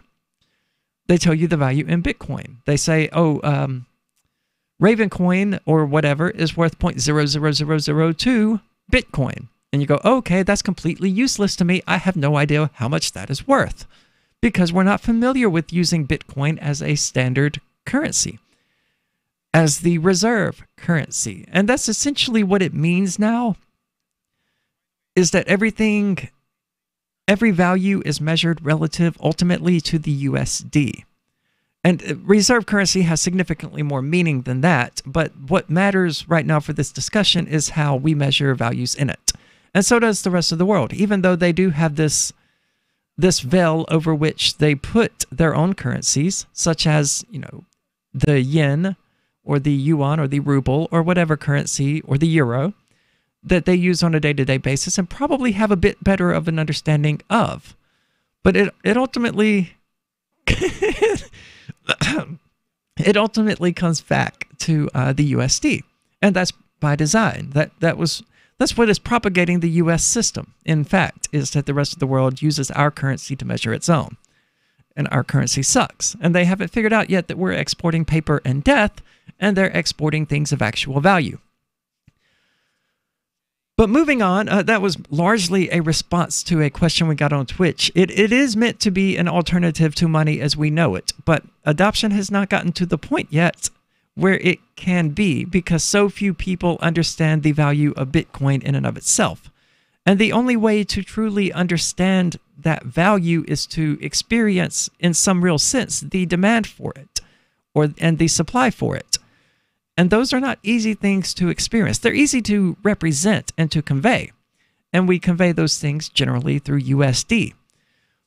But until people actually get out there and begin spending Bitcoin and earning Bitcoin or crypto or other cryptocurrencies, it's going to be almost impossible for the average person to have any understanding of, okay, I worked for 4 hours today, and that means I should earn this much Litecoin or this much Dash or this much Zencash or whatever, because that's a foreign term to them. It's a foreign standard of measurement, just like the meter is. So asking them, to measure any sort of value in a meter generates confusion for them, just like asking them how much their cryptocurrency is worth without representing it as USD confuses them. It's essentially an impossible task. Tom, you have anything to add? We're about to go out to break, but thought you might want to say something. You got it covered. I'm just looking over the fun comments. Yeah, I saw those. Discord. This Your Family Today tip is brought to you by Nesquik. Try Nesquik 4-packs, perfect for lunches and great for kids on the go. Look for it in the juice aisle. Snack time is a great chance to sneak extra calcium into your child's diet without making him feel like he's eating something he doesn't want. Serve up dairy-rich foods like smoothies, flavored milk, frozen yogurt, and string cheese. He'll love the treat, and you'll love knowing how good it is for him. For more tips like these, visit us at parenthood.com/yourfamilytoday. Since time began, tyrants have taken aim at personal liberties. Now there's a movie that aims back. The government has no more right to tell us what to put in our bodies than they have to take our guns or tell us what books we can read. 6 drug police were eaten by bears while raiding a marijuana farm. On your knees, you dirty hippies! Jesus. On your knees! What's the problem, officer? Today, many cops who enforce pot laws do so only because it provides them with cushy jobs, good benefits, and a chance to push people around. I was an undercover narcotics officer. The drug war is nothing but a farce. The Second Amendment says you gotta keep you and your gat intact. Guns and Weed, The Road to Freedom. A film by Michael W. Dean and Nima Vadadi. DVD available now at gunsandweed.com or on Amazon. That's gunsandweed.com. Makes the perfect gift. Remember, that's gunsandweed.com.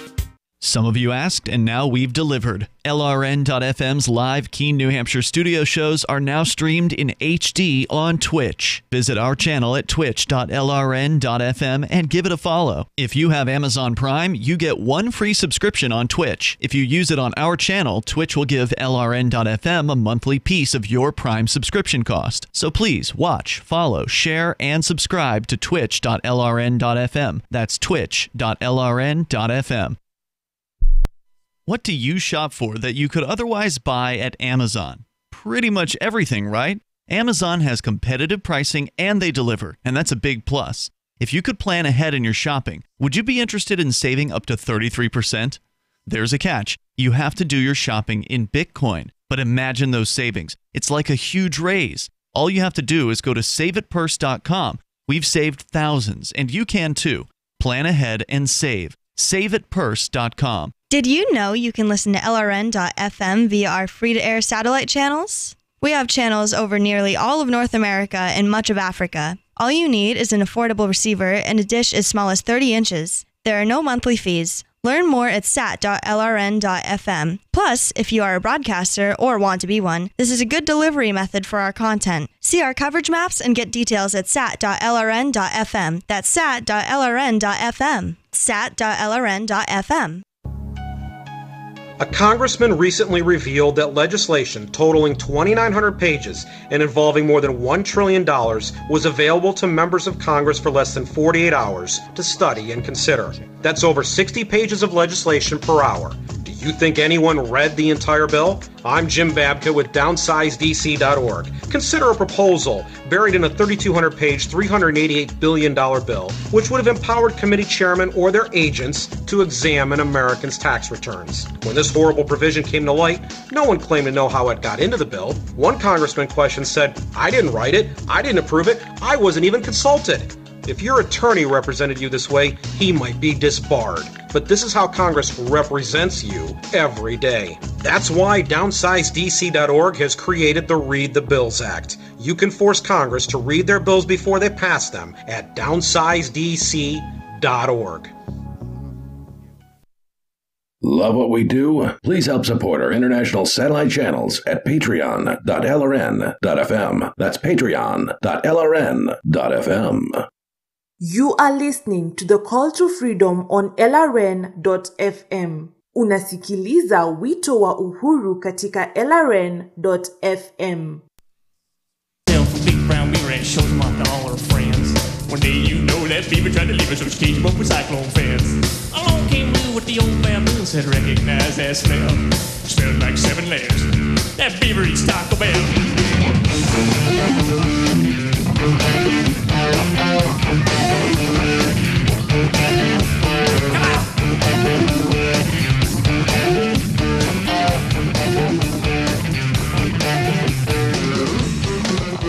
All right, welcome back to the Call to Freedom here on LRN.FM. This is the Crypto Hour brought to you by motionproject.org.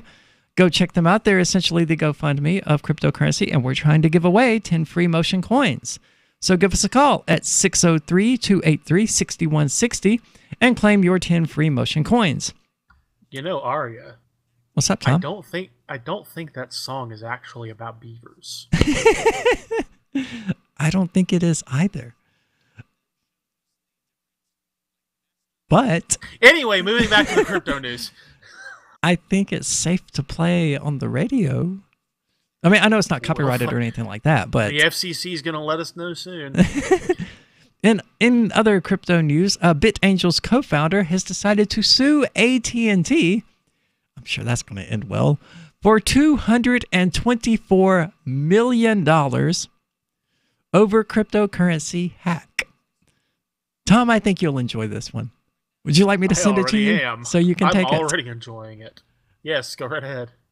All right, give me one moment. It's a very peculiar idea. I mean, how many millions of dollars do you need in order to sue AT&T in the first place? How many attorneys do you need? Small army, because they have a small army on staff that will go out and hire other lawyers. Yeah, I don't see this ending well. I've sent you the story if you'd like to take it. The cryptocurrency investor Michael Turpin is suing the large telecom firm AT&T because his mobile phone was compromised by hackers who stole $24 million worth of digital assets. Turpin says he was hacked twice in less than a year, and employees at AT&T participated in a SIM card swap fraud. Okay, now I see where he's getting his case. Michael Turpin is the co-founder of BitAngels.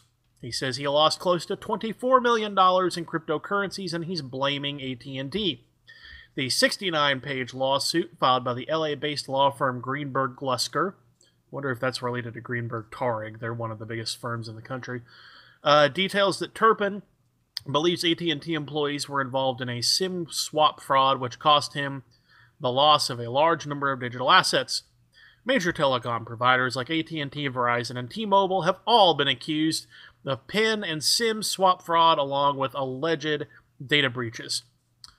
According to Turpin, an insider from AT&T cooperated with a malicious hacker. Quote, "What AT&T did was like a hotel giving a thief with a fake ID, a room key, and a key to the room safe to steal jewelry in the safe from the rightful owner," the complaint reads.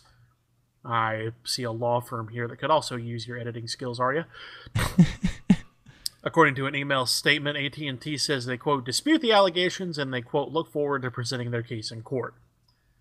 AT&T, on the other hand, has copy editors / lawyers on staff who have told their press people exactly what to copy paste in this instance. Not only does Turpin want his $24 million back, but the investor also wants $200 million in punitive damages. Fat chance, buddy. Turpin says within pages of the lawsuit that AT&T's personnel have been accused of SIM swapping fraud in, quote, numerous incidents. Although AT&T denies any wrongdoing in this specific case, the telecom firm has had a lot of complaints about SIM swap transgressions in the past. I mean, for instance, as we've discussed on the show, it's surprisingly easy to get a cell company to give you information about the owner of the account, to essentially give you access to their account. Right. For instance, the New York State Division of Consumer Protection has issued a warning specifically about an AT&T SIM card switch scam.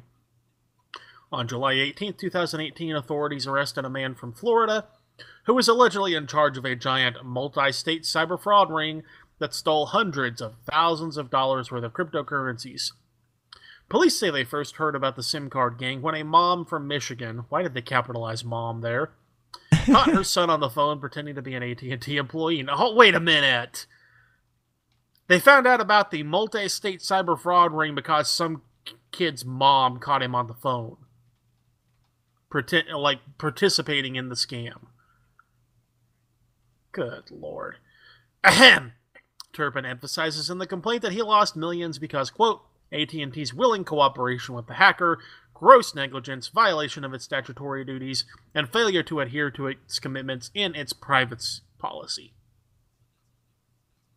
Buzzword, buzzword, buzzword, you make buzzword, buzzy, buzzword. I mean, that's the best way to write an article.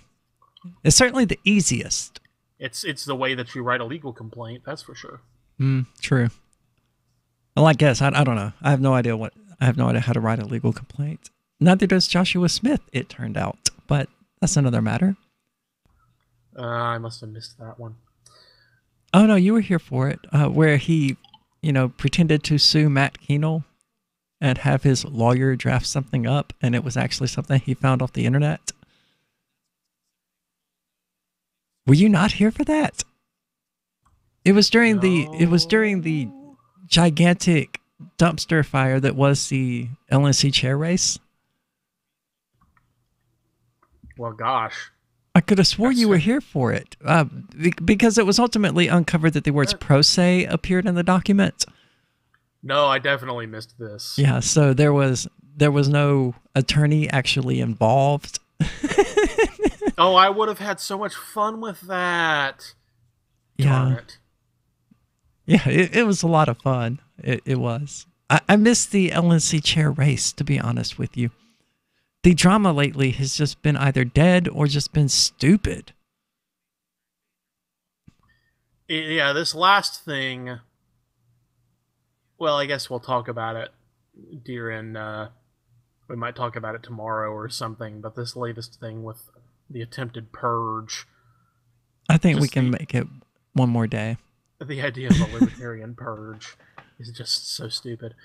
So anyway, he's effectively suing AT&T because his phone got hacked, and he's saying it was a violation of their privacy policies. I'm guessing if he dug deeper into their privacy policy in terms of service, they disclaim all manner of liability for this sort of thing. In every way humanly possible. But that's why you have the allegation of gross negligence in there, because usually you can't disclaim liability for gross negligence. Basically, you can sign a contract that says, okay, if I'm negligent, if I do something unordinarily stupid, then I don't owe you any money. Gross negligence, recklessness, and intentional conduct, the theory goes, you can't normally disclaim liability for, because if you could, then you'd just get people to sign contracts, and then you just wouldn't. You would just screw around. Interesting.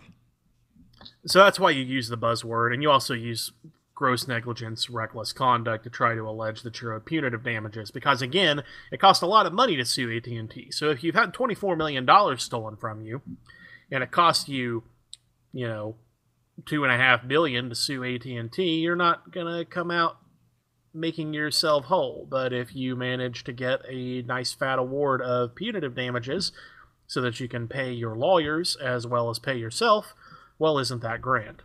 But punitive damages, where he's going to try to get punitive damages in this case is the allegation that AT&T knowingly cooperated with hackers or that their employees did so. Which could certainly be true, but it could. I would be very surprised by it. And I would imagine that we'll never hear the outcome of this case because there will be some sort of insurance payout. Because AT&T, as a company of that size, surely has at least some form of cyber liability insurance. He might not get all his money back, but after you've been in the court system for 2 or 3 years, the prospect of getting a quarter of your money back starts to look a lot nicer than getting none back. Well, I mean, that's generally going to be true anyway, of anything that drags out. I mean, would you rather have 10 million today or a possible 40 million 3 or 4 years from now? So I don't know. Best of luck to him. I don't see it going well. I don't see suing AT&T being something he does victoriously. Well, that was the Crypto Hour. We'll be back shortly. I believe Tom has something he'd like to discuss, or I hope he does. So stay tuned for that. We'll be back. Why did you move to the Shire? I moved here to the Shire because there's other people around who take liberty just as seriously as I do. I moved to the Shire because I saw videos of people challenging authority and thought that I could get support myself. It called to me, like, do this right now. I wanted to be around people like me who got it. And once I got here, I knew there was nowhere else that I wanted to be. I've always wanted to change the world. So I moved to the Shire to join people who were actually working towards doing the same thing. The people here are awesome, loving, and positive. It was for the adventure and for the feeling of something important is happening here. And I just wanted to come to sort of be part of that. Visit ShireSociety.com to read and sign the Shire Society Declaration and learn the reasons why, if you love liberty, you should immigrate to the Shire. Plus, add yourself to the Shire map at ShireSociety.com. That's ShireSociety.com. Here's a chance to do a little activism while you're cruising Facebook, Twitter, or Google+. Between the LOL cats, the recipes, the hot girls, and the inspirational sunrise memes, Free Talk Live's posts pass by your newsfeed. Like them, comment. It gives us more exposure. If you don't see our posts, click like at facebook.freetalklive.com and then hover over it to click Get Notifications. It's an easy way to spread the ideas of liberty a bit further. I know you're busy, but you can spare that 1/10 of a calorie it takes to click on something. Facebook.freetalklive.com. Looking for a great real estate investment? Consider New Hampshire, which is ground zero for the Liberty Movement. Your first call should be to Mark Worden from Porcupine Real Estate. He's more than just a real estate agent. He's your New Hampshire concierge. Where are the best places to live? Do you want farm, city, the burbs, or forest? Do you want a duplex or multifamily building so that renters pay your mortgage? There are homes in all price ranges in New Hampshire, and Mark can help with financing too. Invest in liberty and property. Mark Worden can help. PorcupineRealEstate.com. More of the Call to Freedom is coming up next, live after the news on the Liberty Radio Network at LRN.FM. From Keene in the Shire, the Liberty Media capital of the world, this is Daryl W. Perry, host of FPP Radio News for Thursday, August 16th, 2018. Silver is trading at $14.58 per ounce. Gold is valued at $1,178 per ounce. Zencash is trading at $19, and the average price of Bitcoin is $6,338. Antiwar.com reports in his signing statement for the 2019 National Defense Authorization Act, President Trump set out his plans to defy congressional attempts to limit involvement in the Saudi invasion of Yemen. Congress has been expressing concerns for quite some time about war crimes. The Trump administration has been eager to participate in the war, but less eager to discuss those times when Saudi warplanes bombed a school or a wedding or a hospital. Most recently, Saudi warplanes bombed a school bus, killing 44 children in the northern village of Dayan. This only adds to the question information about U.S. support for keeping those warplanes flying and helping the Saudis pick targets. Secretary of State Mike Pompeo and Secretary of Defense James Mattis both reportedly pressed the Saudis on the matter. The Saudis clearly aren't worried, with coalition leadership insisting the attack on the bus was a legitimate military action. Saudi internal investigations have virtually without exclusion endorsed the incidents that killed large numbers of civilians, and the administration has backed the Saudis consistently at the UN. As Congress presses the administration to pare back its involvement, these large body counts, especially among children, are only going to make it more difficult for President Trump to justify continued involvement and refuse to comply with new reporting requirements. Zencash is an end-to-end encrypted system with zero-knowledge technology over which communications, data, or value can be securely transmitted and stored. With both secure nodes and supernodes, Zencash recently surpassed 17,000 nodes, which means Zencash has one of the largest node systems of any cryptocurrency. Supernodes will advance the decentralization of the Zencash network and ensure the utility not only of Zencash as a currency, but also the future services that will be layered in the infrastructure. Learn more at zencash.com. UPI reports beer and liquor importer Constellation Brands announced a $4 billion investment in Canadian marijuana grower Canopy Growth Corp. Constellation, whose brands include Modelo and Corona Beer, Svedka Vodka, and Case Noble Tequila, currently has a 10% investment in Canopy Growth. The new infusion of cash will increase the stake to about 38% and includes warrants and other incentives to raise its position in the company to 50% in the next 3 years. Shares in Canopy Growth, Canada's largest medical marijuana producer, rose over 23% in Wednesday trading on the New York Stock Exchange. Constellation stock fell by 8.9%. The investment is indicative of a culture in which any stigma of marijuana is fading. Bloomberg News reported on Wednesday while U.S. federal law still prohibits recreational marijuana sales and use, it is now legal in 9 states. Medical marijuana use is now legal in 31 states, and penalties for marijuana possession and use have been reduced in many jurisdictions. Canada will legalize marijuana for recreational use on October 17th. Analysts have suggested that sales of alcoholic beverages may fall in the next decade, according to Fortune. Constellation has said it does not intend to enter the U.S. marijuana market until it is legalized throughout the country. CEO Bruce Linton said Wednesday, though, the federal law could change sooner than people think. In 1999, Darryl W. Perry began a search for traditional values, which led him down a path to the ideas of liberty. He tells the story in A Rebel's Journey, My Path to Liberty. Find A Rebel's Journey, My Path to Liberty by Darryl W. Perry on Facebook, ask for A Rebel's Journey wherever books are sold, or visit arebelsjourney.com. Reuters reports a Colorado baker who won a narrow Supreme Court victory over his refusal to make a wedding cake for a gay couple is suing the state after it launched another case against him for declining to create a cake for a transgender woman. Jack Phillips, owner of Masterpiece Cake Shop in the city of Lakewood, accuses Colorado's Civil Rights Commission of violating his constitutional rights to free speech, freedom of religion, equal protection, and due process, according to the lawsuit filed in U.S. District Court in Denver on Tuesday. The written complaint alleges this lawsuit is necessary to stop Colorado's continuing persecution of Phillips. Also named in the lawsuit are Governor John Hickenlooper and Cynthia Kaufman, the state attorney general. Phillips seeks permanent injunctions against the state for taking any enforcement actions against him. The lawsuit stems from a complaint filed by Denver attorney Autumn Scordina with the Civil Rights Commission in 2017, in which she claims that Phillips refused to bake a cake that celebrates my transition from male to female. Phillips is also seeking $100,000 in punitive damages against the director of the state Civil Rights Division, Aubrey Ellenson, for her unconstitutional actions. This has been FPP Radio News, online at fppradio.com.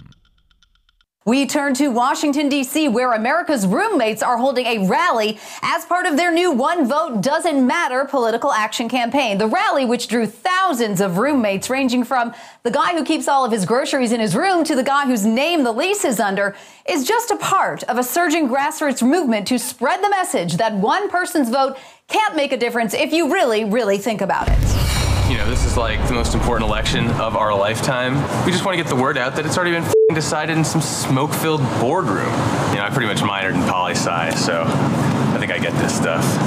Joining us now is Jason Copeland at a rally in the nation's capital. Jason, how would you describe the energy there? Yeah, hi, Andrea. I'd say it's a definite chill vibe. I just saw the roommate whose only friend seems to be his younger brother and the guy who just has an air mattress in his room passing out flyers together. Now, the roommates do make some interesting points. The Electoral College it is weird. This is the Onion News Network. You are listening to the Call to Freedom live on LRN.FM. تستمعون إلى نداء للحرية مباشرة على LRN.FM.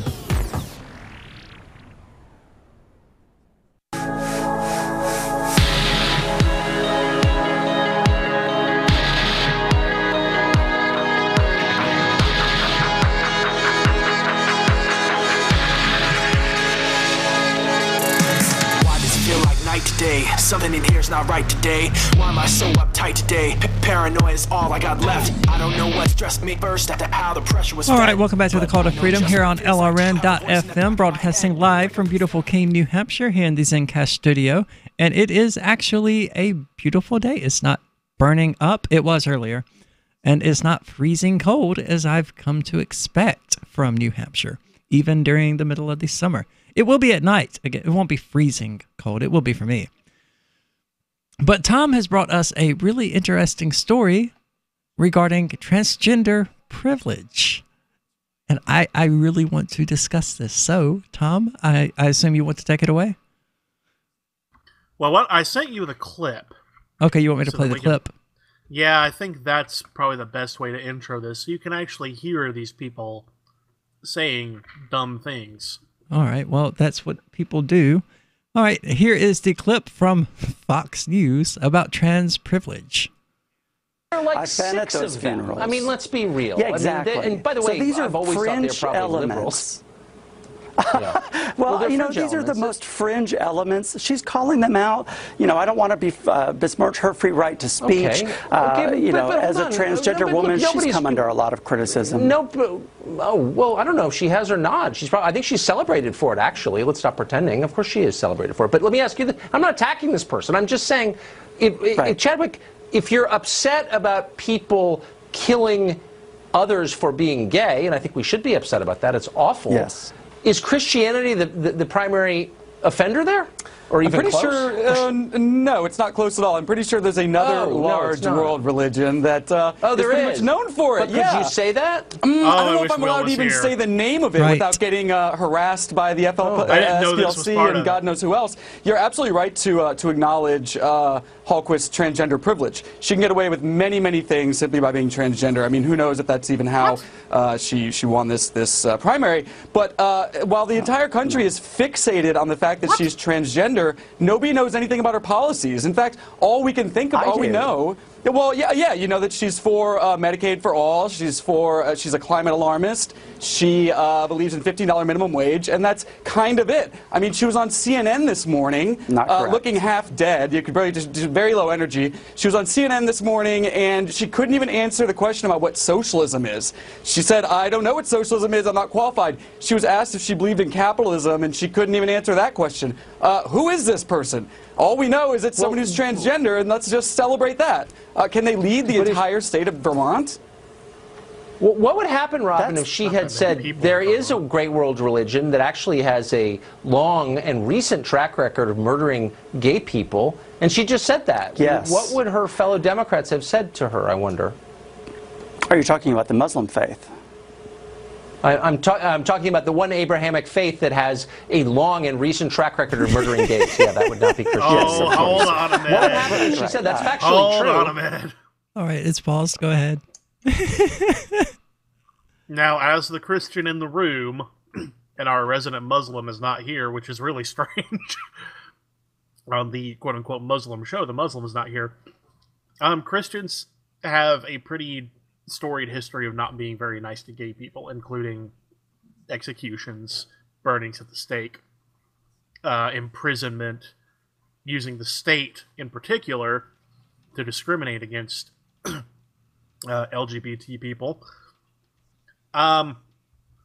So to add context to what they're talking about Christine Hallquist, She recently won the Democratic primary for governor in Vermont, and she is the first openly transgender major party nominee for governor in the United States. Now, the accusation here was that she won that primary because of transgender privilege, which seems kind of weird. Especially when the partner proposition was that nobody knows her policies, which this is Tucker Carlson, his guest Chadwick Moore, who's a conservative journalist, said nobody knows her policies, and then went on to name 3 of her signature policies. Nobody knows her policies except for these ones that probably won her the primary by themselves. But they're basically alleging that she won this primary not because of her policies, but because she happens to be a transgender woman. First of all, point out, this is Vermont, which is a pretty liberal state. So winning the Democratic primary is a pretty huge deal. But she also happens to have, they have an incumbent Republican governor. I'm kind of surprised to see that Phil Scott is the incumbent Republican governor. But the primary things that she stands for are pretty staple Democratic things. She is the former CEO of the Vermont Electric Cooperative. So it's not like she's completely new to politics. She's got money. She's married with 3 children and 2 grandchildren. She's wealthy. She's already plugged into politics, and she's got several signature policies that are very popular with Democrats right now. All of those things, especially the fact that she's well-moneyed, seem to be indicators for success quite apart from her gender identity. But Aria, I think what I wanted to hear from you was to address the general idea of transgender privilege, period. Do you feel you have experienced any kind of special privilege in society by virtue of the fact that you are a transgender? Alone? No, nor have I felt any sort of privilege for being white or female or male or any other characteristic that I happen to have. It would be impossible for me to point to any particular experience and say this is a result of this particular characteristic or that particular characteristic, and it only happened because of this characteristic or that characteristic. And I think that's where people go wrong in this whole privilege discussion. Because I'm an individual, I have a lot of characteristics. I mean, yeah, sure. When I was beaten and bloody in the Arkansas parking lot, the reason that I was attacked was absolutely that I was trans, or am trans. But the reason I was there in that parking lot is because I'm an idiot. So, what was it really trans privilege? Or was it because I was trans that I was attacked? Or was it because I was an idiot who was in a parking lot at 3 o'clock in the morning in a part of the country I knew I shouldn't have been, doing things I really shouldn't have been doing? And I realize a lot of people go, oh, that's victim blaming. But the fact is that I made a series of stupid decisions that landed me there in the first place, where I knew that being trans would make me a target of a particular type of person who I knew lived in that area. So I don't think it's fair to say that I was attacked because I was trans, any more than it would be fair to say that I was attacked because I'm an idiot.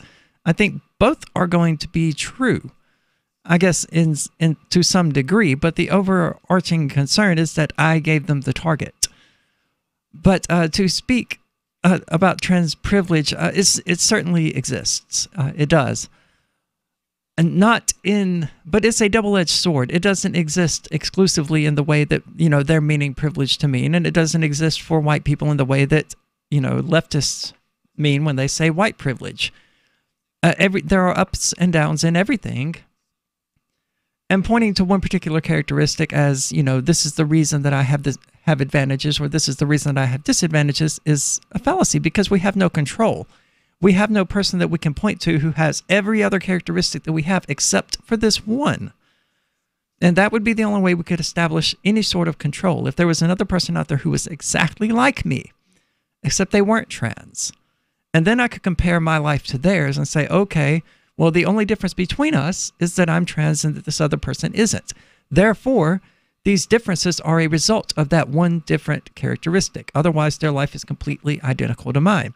Are you tired of governments around the world killing innocent people? Stop using their money. There is an alternative.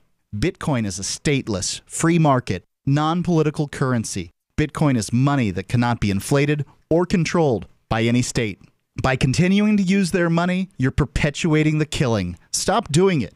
You have an incredible alternative available to you now. Learn it, use it, spread it. Get started with Bitcoin at Bitcoin.com. It's Bitcoin.com. So the protection of life, liberty, and property is what the Free State Project is all about. But it's an effort to move 20,000 people who understand. It's about demonstrating to the entire country that, yeah, we can have a free market, a truly free market. Making it just a freer, great place to live. It's the world's largest voluntarist libertarian community, and it's only getting bigger. That's amazing, to be able to move to a place where other people passionately believe in being free and independent. What the Free State Project is managing to do, though, is to put their money where their mouth is. Physically getting up across the country and saying, let's go someplace and let's demonstrate the power of these ideas. There's a lot of kind of philosophy that surrounds liberty. There's a lot of thinking about it and talking about it. But here in New Hampshire, people are doing it. 101 Reasons Liberty Lives in New Hampshire, a documentary by Free State Project Early Movers. Watch it free at 101reasonsfilm.com. 101reasonsfilm.com. Now that you've found the Liberty Radio Network at LRN.FM, you may want to help expose others to our great programs. To assist you in doing so, you'll find resources at promote.lrn.fm, including details on how to get a free bumper sticker, quarter-page flyers you can print out and distribute, banners for your website, as well as files that will allow you to make your own custom banners and graphics. Visit promote.lrn.fm and help bring new listeners to the Liberty Radio Network. That's promote.lrn.fm.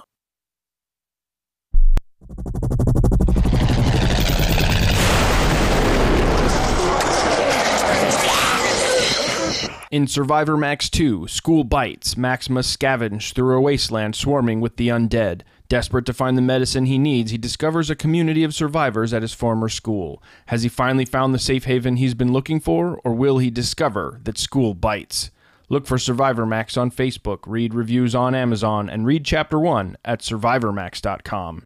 LRN.FM is proud to announce our official listening apps for Android and iOS devices. Now you can easily tune into our streams anywhere, anytime on your smartphone or tablet. Just visit apps.lrn.fm or search for LRN.FM in the Android or Apple app stores. Please download, rate us 5 stars, then share the link on your social media and let your friends and family know how you're listening to LRN.FM. Download it now, free at apps.lrn.fm. You know how annoying it is when someone keeps stopping mid-sentence as though he or she were asking you a series of questions? Avoid doing that. It sounds unnervingly tentative, and it imposes upon the listener to help you complete the thought. And if you're a job seeker, this alone could be a deal killer. An effective communicator sounds more confident. Complete the thought. Avoid making the listener impatient. With money and attention so scarce now, effective communication skills have never been more important. Cutting through the clutter rather than blending into the blah, blah, blah will help you connect better no matter what the conversation. For more tips, hit survivalspeech.com. I'm Holland Cook. Survivalspeech.com. This is the Liberty Radio Network, broadcasting the latest liberty-oriented audio content 24 hours a day at LRN.FM. This is Angel Clark, and you're listening to The Call to Freedom on LRN.FM.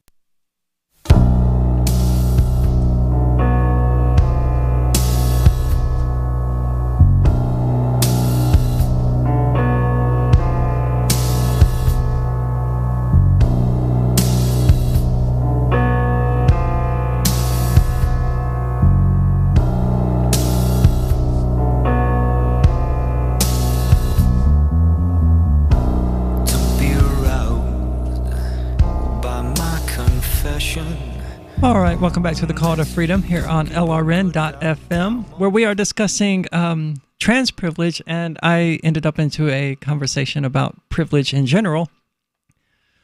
But to carry on where we left off, because there was no warning, so I'm not sure exactly where I was cut off. But I've lived a rather interesting life, more so than I would imagine the average person. Being from a dirt poor family in rural Mississippi, where making $15,000 a year is a big deal. I was the first person in about 3 generations to graduate college, and I had to fight tooth and nail to go to college. And they were full of drug addicts and fundamentalist Christians simultaneously. My mother was murdered, in fact, when I was 12 by my uncle. So, I mean, it's been an unusual ride.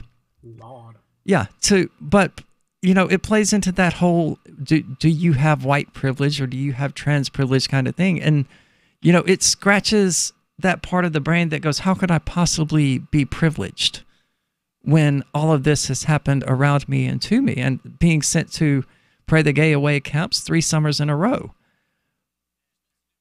But yes, there is the fact that when police pulled me over in Memphis, Tennessee for having an expired taillight, and they got canine units out there to search my vehicle, and then they themselves searched through the vehicle, that the only reason I didn't end up shot is because I was white.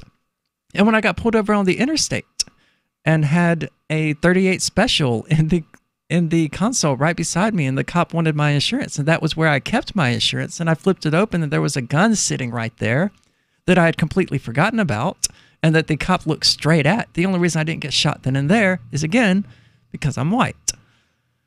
Right.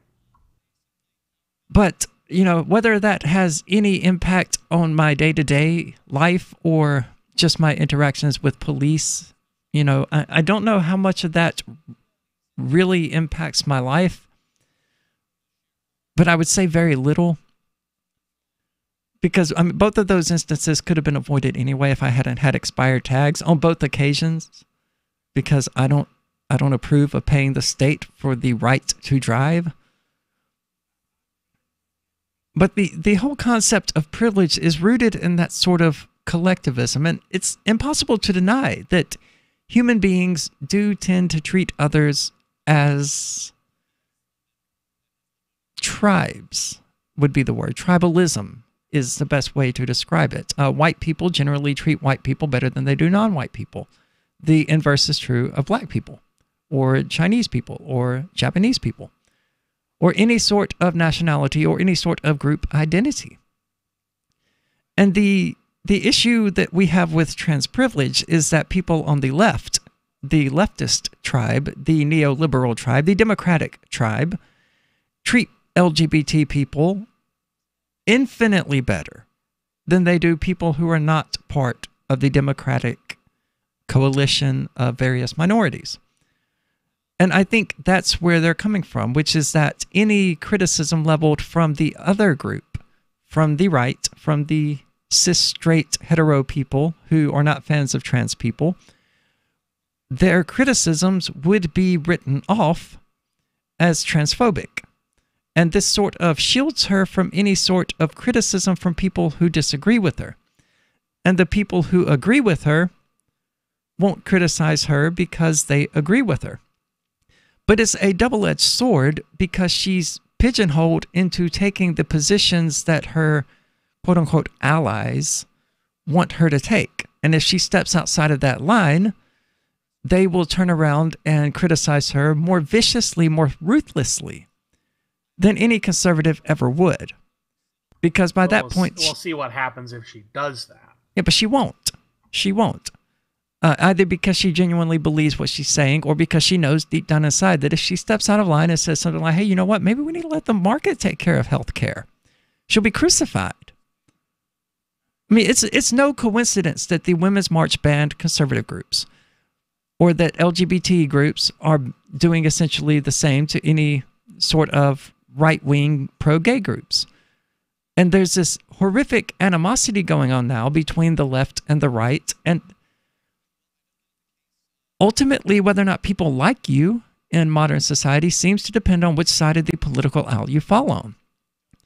And it doesn't really matter if they're LGBT or if they're black or if they're Hispanic or if they're, a overweight trans lesbian who thinks she's the Queen of Singapore or identifies as the Queen of Singapore. If she's not a Democrat, she's the devil.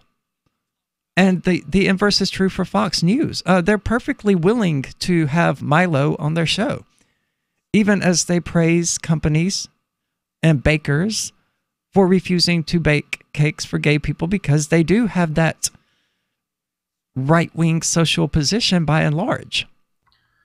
I wonder. I haven't seen a lot about Milo being on Fox News lately. Have you? No, because, he came close to condoning pedophilia, which made him Satan. Whether or not he did, I don't know. But I don't think he did. I think he pointed out accurately that, there is a lot of younger boys having sex with older boys in the gay community. I don't think that made him a pedophile, and I don't think he was advocating that it was a good thing or a bad thing. I'm not an expert on the subject, and I'm not 100% sure what he even said, but I don't think he was arguing that it was a good thing. I think he was just saying that this happens. But even above and beyond that, Milo does not seem to fit into the ethos that Fox News tries to portray. And that's more what I was getting at. Because even if you strip away those comments... Perhaps not on Fox News, but he was a senior editor at Breitbart. Yeah, and Breitbart, look at how they've changed over the past 4 years or so. Yeah, well, Trump happened. Trump happens. Yeah. We can say Trump on the radio, even though it means the same thing as a word we can't say on the radio. But what this really is, though, as far as Fox's echo chamber goes, is that Fox's audience doesn't even like hearing the idea that there is an institutional advantage for them, even on the extent that you had discussed it earlier, just the idea that the state, which is mostly white folks, treats white folks better. And it's pretty universally observable. Fox's audience doesn't like hearing that because they want to have a victim complex, even though they are overwhelmingly middle class and up, white, straight, Christian. Check off every box that puts them in the American majority and the American institutional advantage Olympics. And that's really what they're telling people what they want to hear, which is, oh, she only won because she's trans, even though there's many other reasons why she won. Well, we'll be back with more discussion here on LRN.FM, so stay tuned. We'll be back in just a... Join Daryl W. Perry on Peace, Love, Liberty Radio as he brings you news, views, and opinions while promoting the ideas of peaceful interaction. Can one really own an idea? And I say no. Let's think about and go through the thought process of why I say that you can't own an idea. There have been lawsuits between Victoria's Secret and the Susan G. Komen Foundation over pink. Not the singer Pink. It's the word and the color that has caused Victoria's Secret and Susan G. Komen to go to court. The Lance Armstrong Foundation and some other entity wound up going to court over the color yellow and the word strong. It's pretty ridiculous when people can start claiming to own colors and the words of colors. Peace, Love, Liberty Radio, online at fppradio.com. I love My Magic Mud. I drink a lot of coffee. I had stains on my teeth. Then I found My Magic Mud, and I was told it would remove stains. So I paid attention when I brushed the first time. My Magic Mud is black tooth powder, and the difference it made in my teeth in one application was noticeable. With 4, my teeth were as white as you normal folks out there. Please go to mymagicmud.com and buy a jar. There's 150 applications for $25. You can use Bitcoin, mymagicmud.com. Is spreading the message of liberty, cryptocurrency, and peace around the globe worth $2 per month to you? As you may already know, in addition to our internet feed, LRN.FM broadcasts on free-to-air satellite across North and Central America. as well as sub-Saharan Africa. And we've been available on satellite for free 24/7 since 2010. The LRN.FM free-to-air satellite signal is reaching some of the most oppressive regimes in the world, and there's no doubt our ideas are making an impact. You can learn more about the channel's impact by watching the 3-minute video at fund.lrn.fm. If you'd like to help free minds globally with our ideas of liberty, cryptocurrency, and peace, you can donate as little as $2 per month via fund.lrn.fm.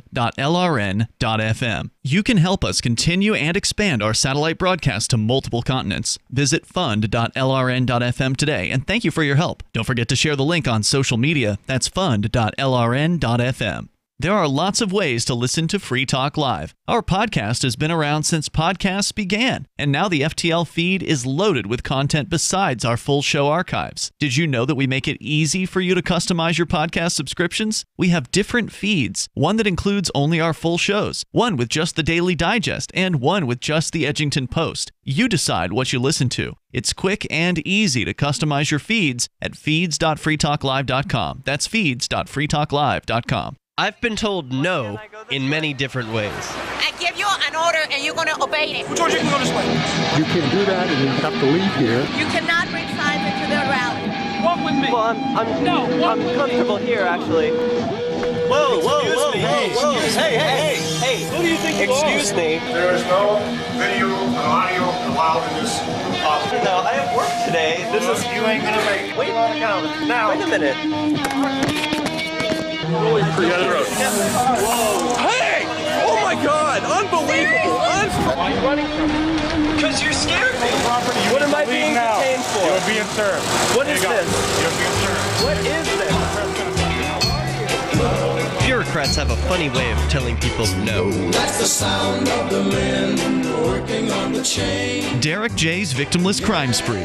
Watch it for free and order the Director's Cut DVD at victimlesscrimespree.com.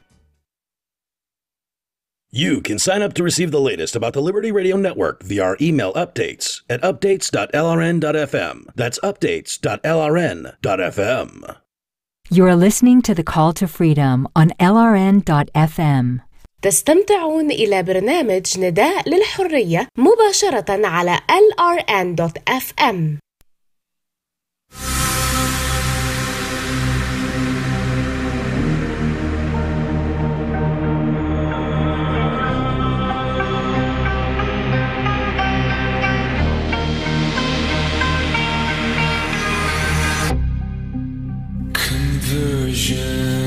Software version 7.0. All right, welcome back to the Call to Freedom here on LRN.FM, where we are discussing privilege and the responses of the right to the left and the responses of the left to the right.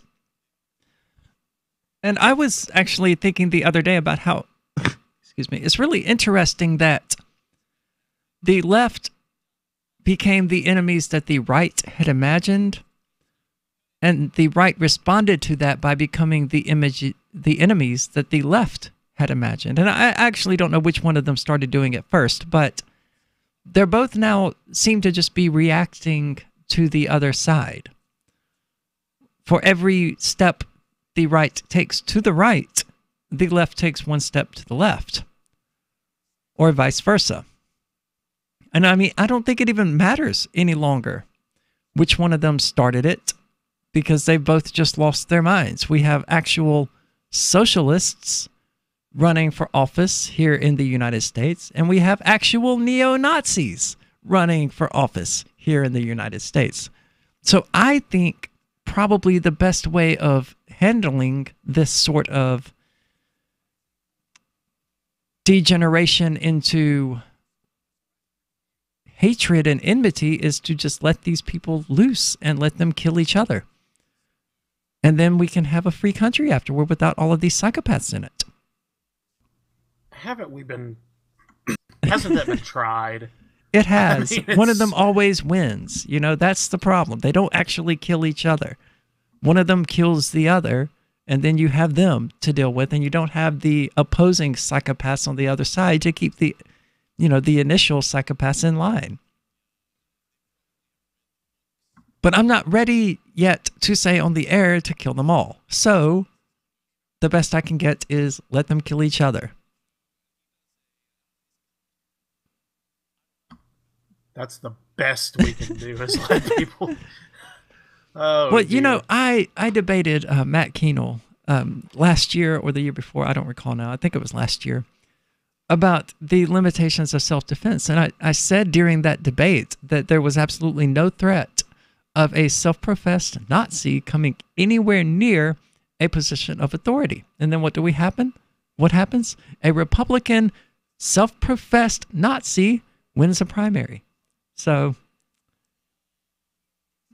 I was wrong on that.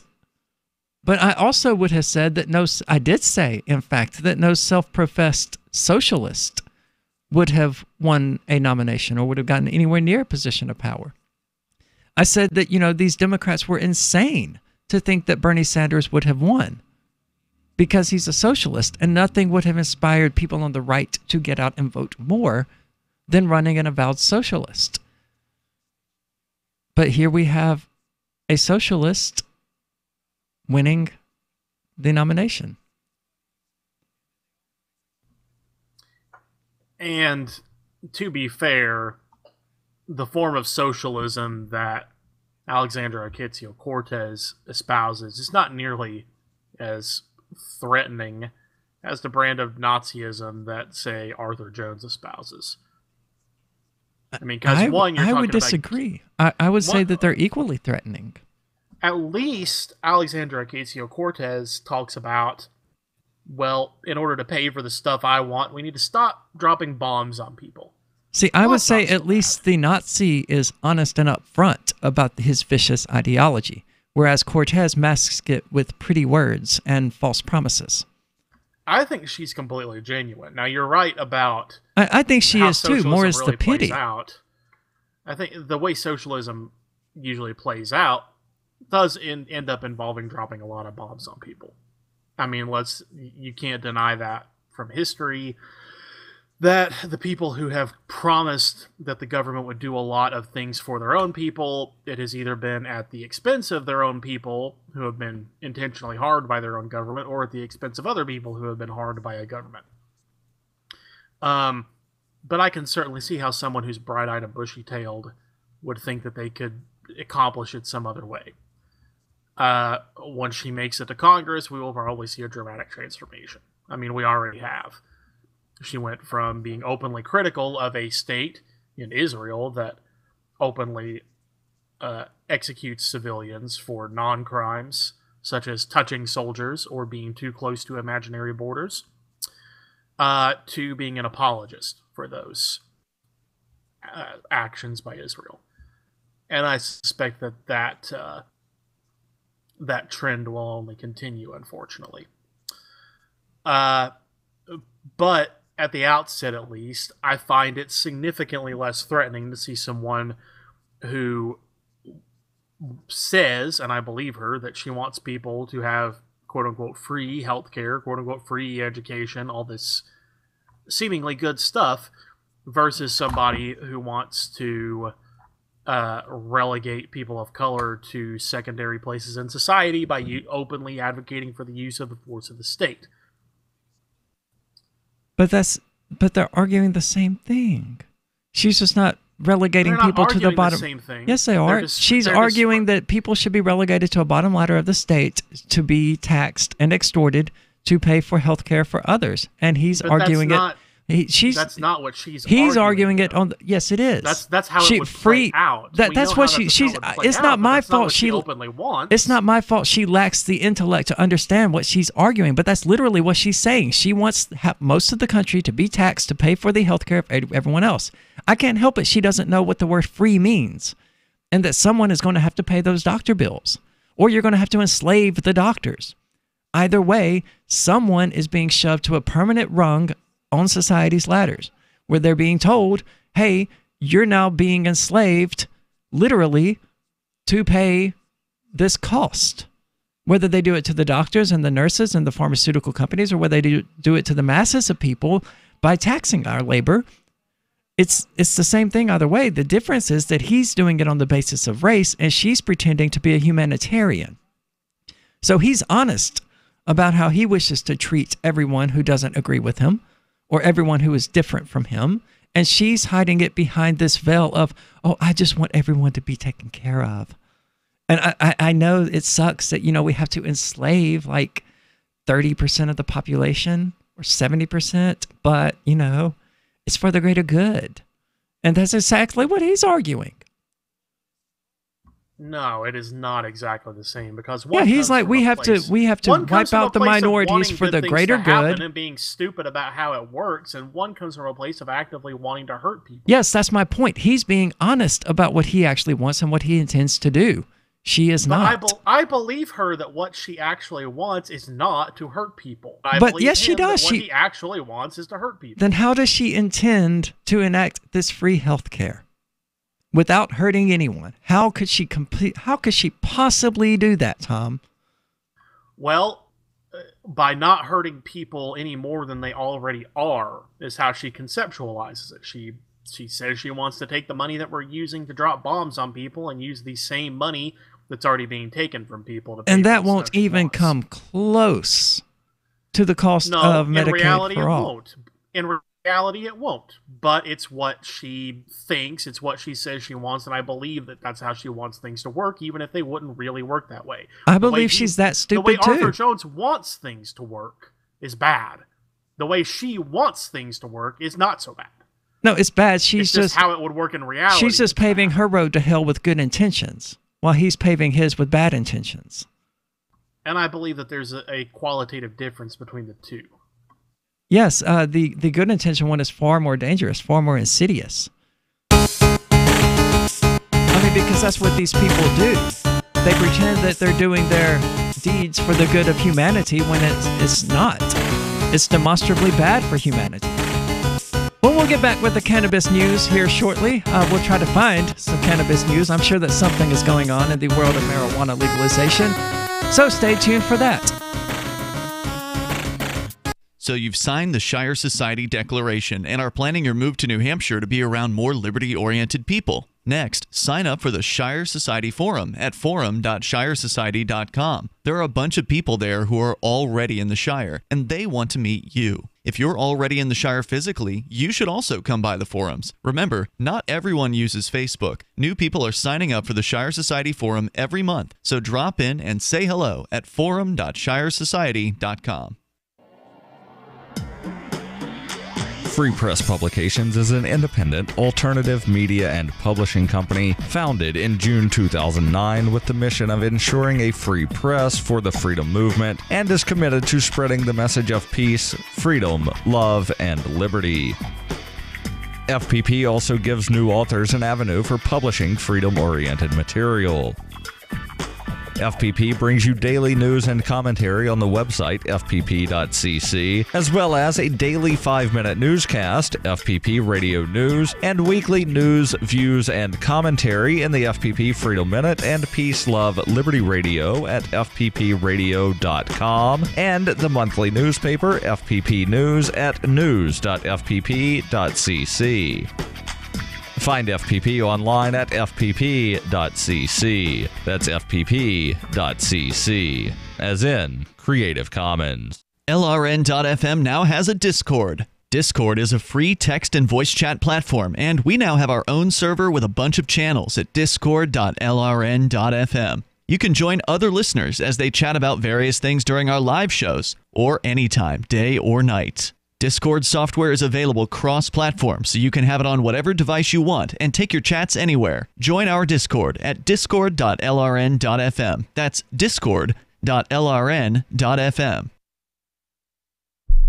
The new 4th edition of Healing Our World, The Compassion of Libertarianism will take your understanding of liberty to a deeper level and has over 1,300 updated references, new cartoons, and a foreword by Dr. Ron Paul. With discounts for multiple book purchases, the 4th edition of Healing Our World is a great gift for the liberals, pragmatists, environmentalists, and Christians in your life who think libertarianism is cold-hearted. Get yours today at healing.freetalklive.com and use promo code FTL for a $5 discount.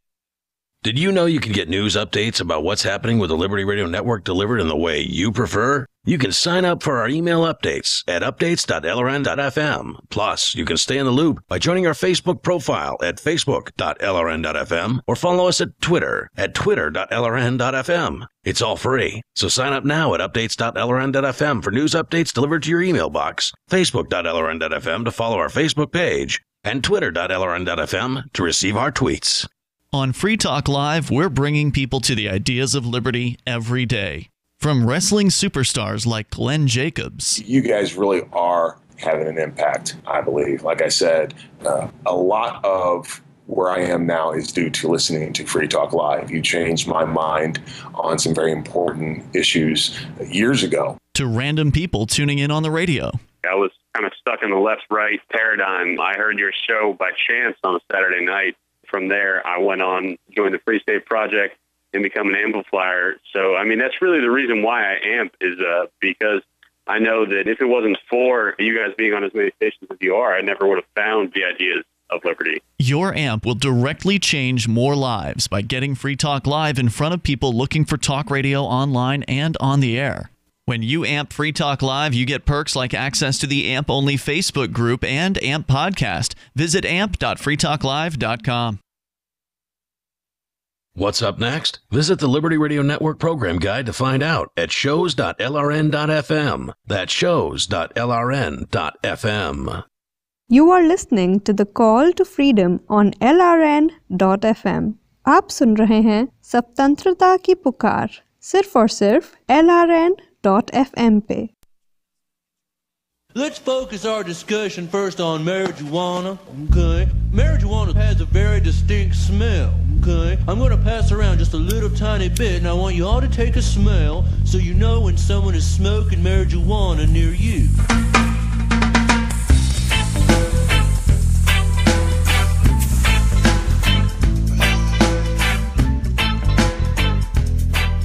All right, welcome to the Cannabis News segment that we still don't have a better name for here on the Call to Freedom, broadcasting live from the Zencash studio here in beautiful Keene, New Hampshire.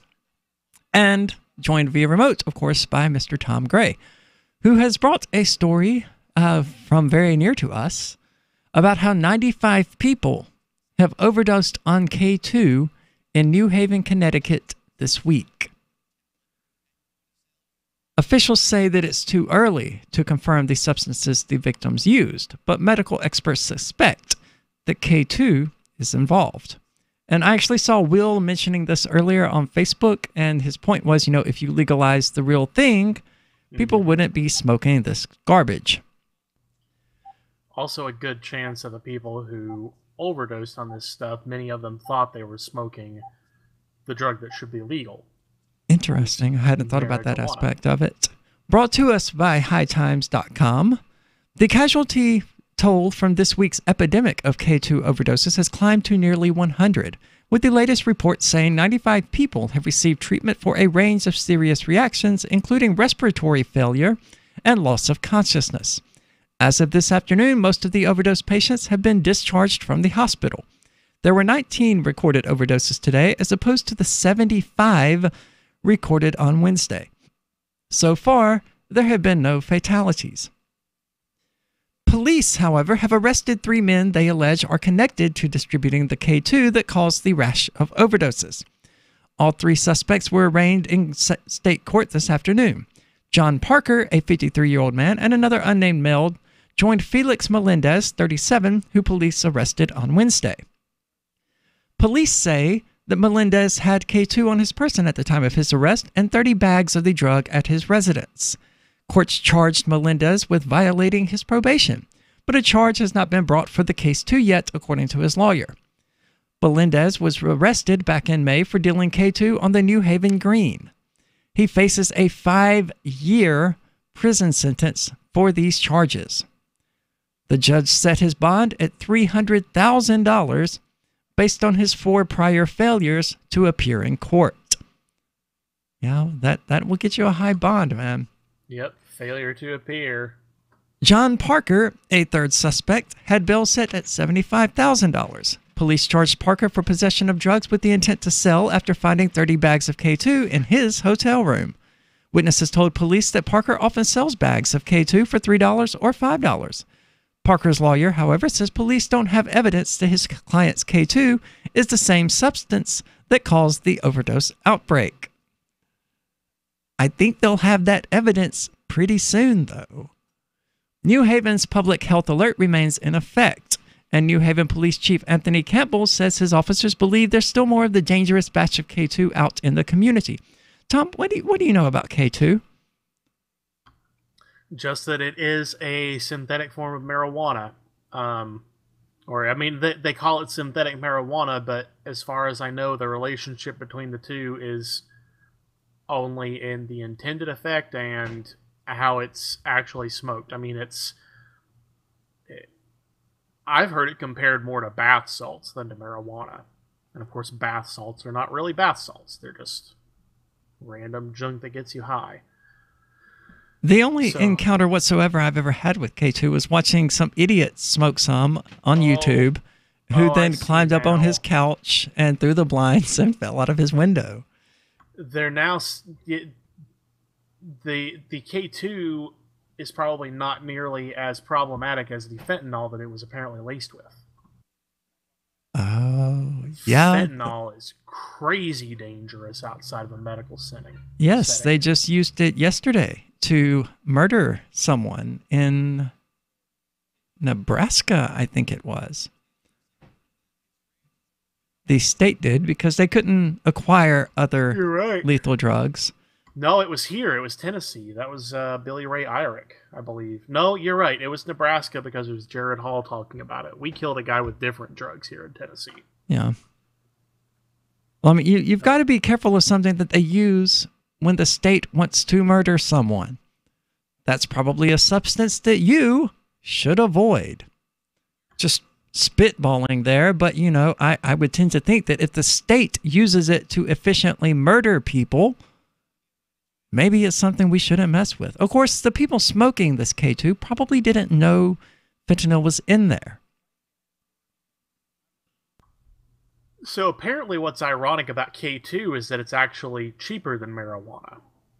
Yeah, I saw the $3 bags. That did catch my attention.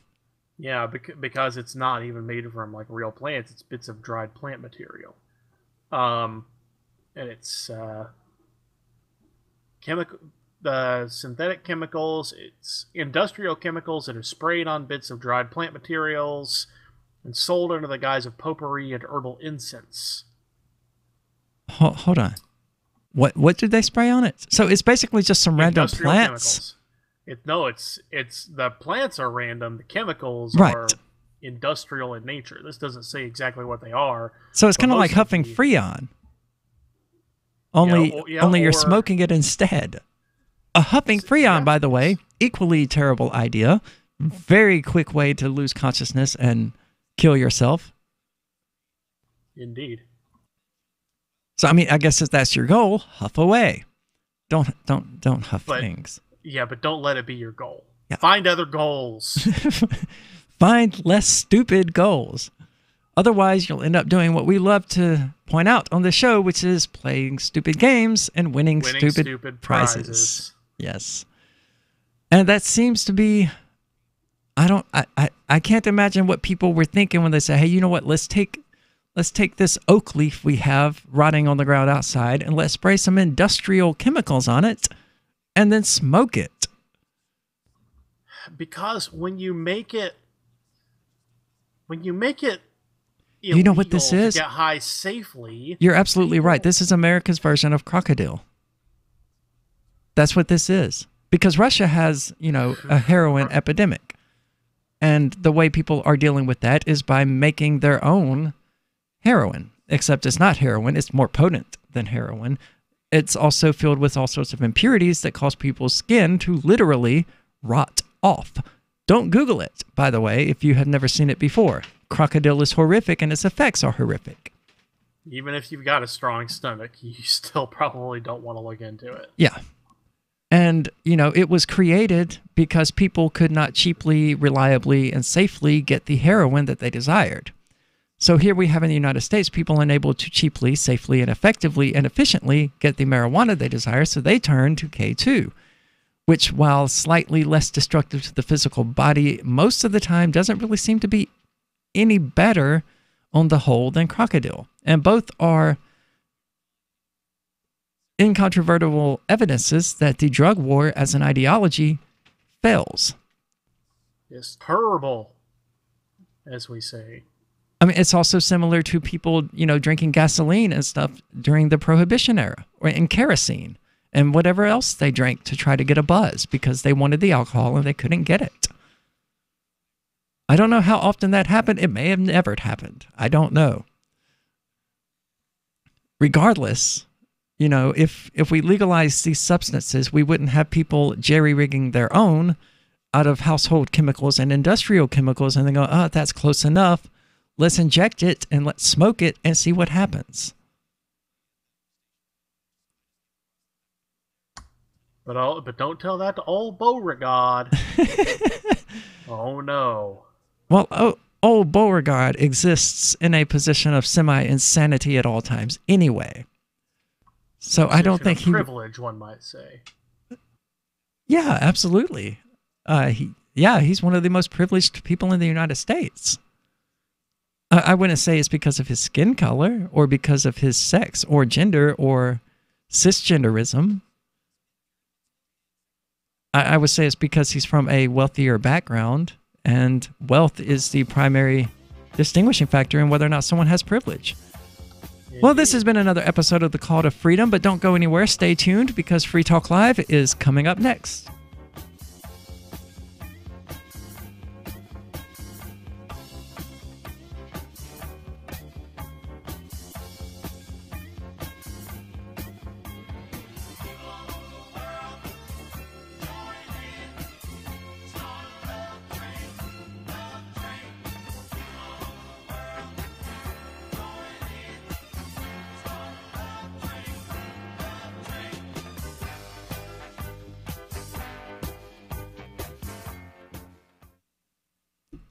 The Free State Project has reached its goal of 20,000 liberty lovers who've pledged to move to New Hampshire and get active to achieve liberty in our lifetime. Perhaps you're trying to figure out what part of New Hampshire should be your destination. If so, consider Keene. You'll find more than 150 reasons to move to Keene at move.freekeene.com. Keene is famous for its historic, publicity-generating activism, as well as being the liberty media capital of the world. It's home to freekeene.com, New Hampshire's destination for liberty activism, news, and opinion. For years, we've been compiling over 150 reasons to move to Keene at move.freekeene.com, where you'll learn about some of what's happening here and what makes Keene a great place to live. If you love liberty, you'll probably enjoy anywhere you end up in the Shire. But do your due diligence first. Please visit move.freekeene.com for the full list of over 150 reasons to move to Keene. That's move.freekeene.com. Imagine someone in your community getting in their car, turning on the radio, and hearing the Liberty Radio Network. You can make that vision a reality with your own micro radio station. Visit broadcast.lrn.fm to learn how you can put our programs on the air in your area. You can have LRN.FM running around the clock, and you can even add in your own local shows. Building a radio station is simple, but programming isn't. That's where LRN.FM comes in. Learn more at broadcast.lrn.fm. That's broadcast.lrn.fm. Cell 411 is a free app for Android and iOS that replaces government-controlled 911. Cell 411 allows you to preset a group of friends or private organizations to show up at any emergency. Cell 411 is a nightmare for the state because it proves their so-called services aren't needed. Cell 411 has had thousands of installs, and of course it's covered by the BIPCOT no government license. Cell 411 because your friends won't shoot you when you're in trouble. Without the government, who would build the emergency services? You and Cell 411. Get it today at getcell411.com. You're 6 minutes away from a live episode of Free Talk Live, brought to you by freekeene.com. Listen live at freetalklive.com. From Keene in the Shire, the Liberty Media capital of the world, this is Daryl W. Perry, host of FPP Radio News for Thursday, August 16th, 2018. Silver is trading at $14.58 per ounce. Gold is valued at $1,178 per ounce. Zencash is trading at $19, and the average price of Bitcoin is $6,338.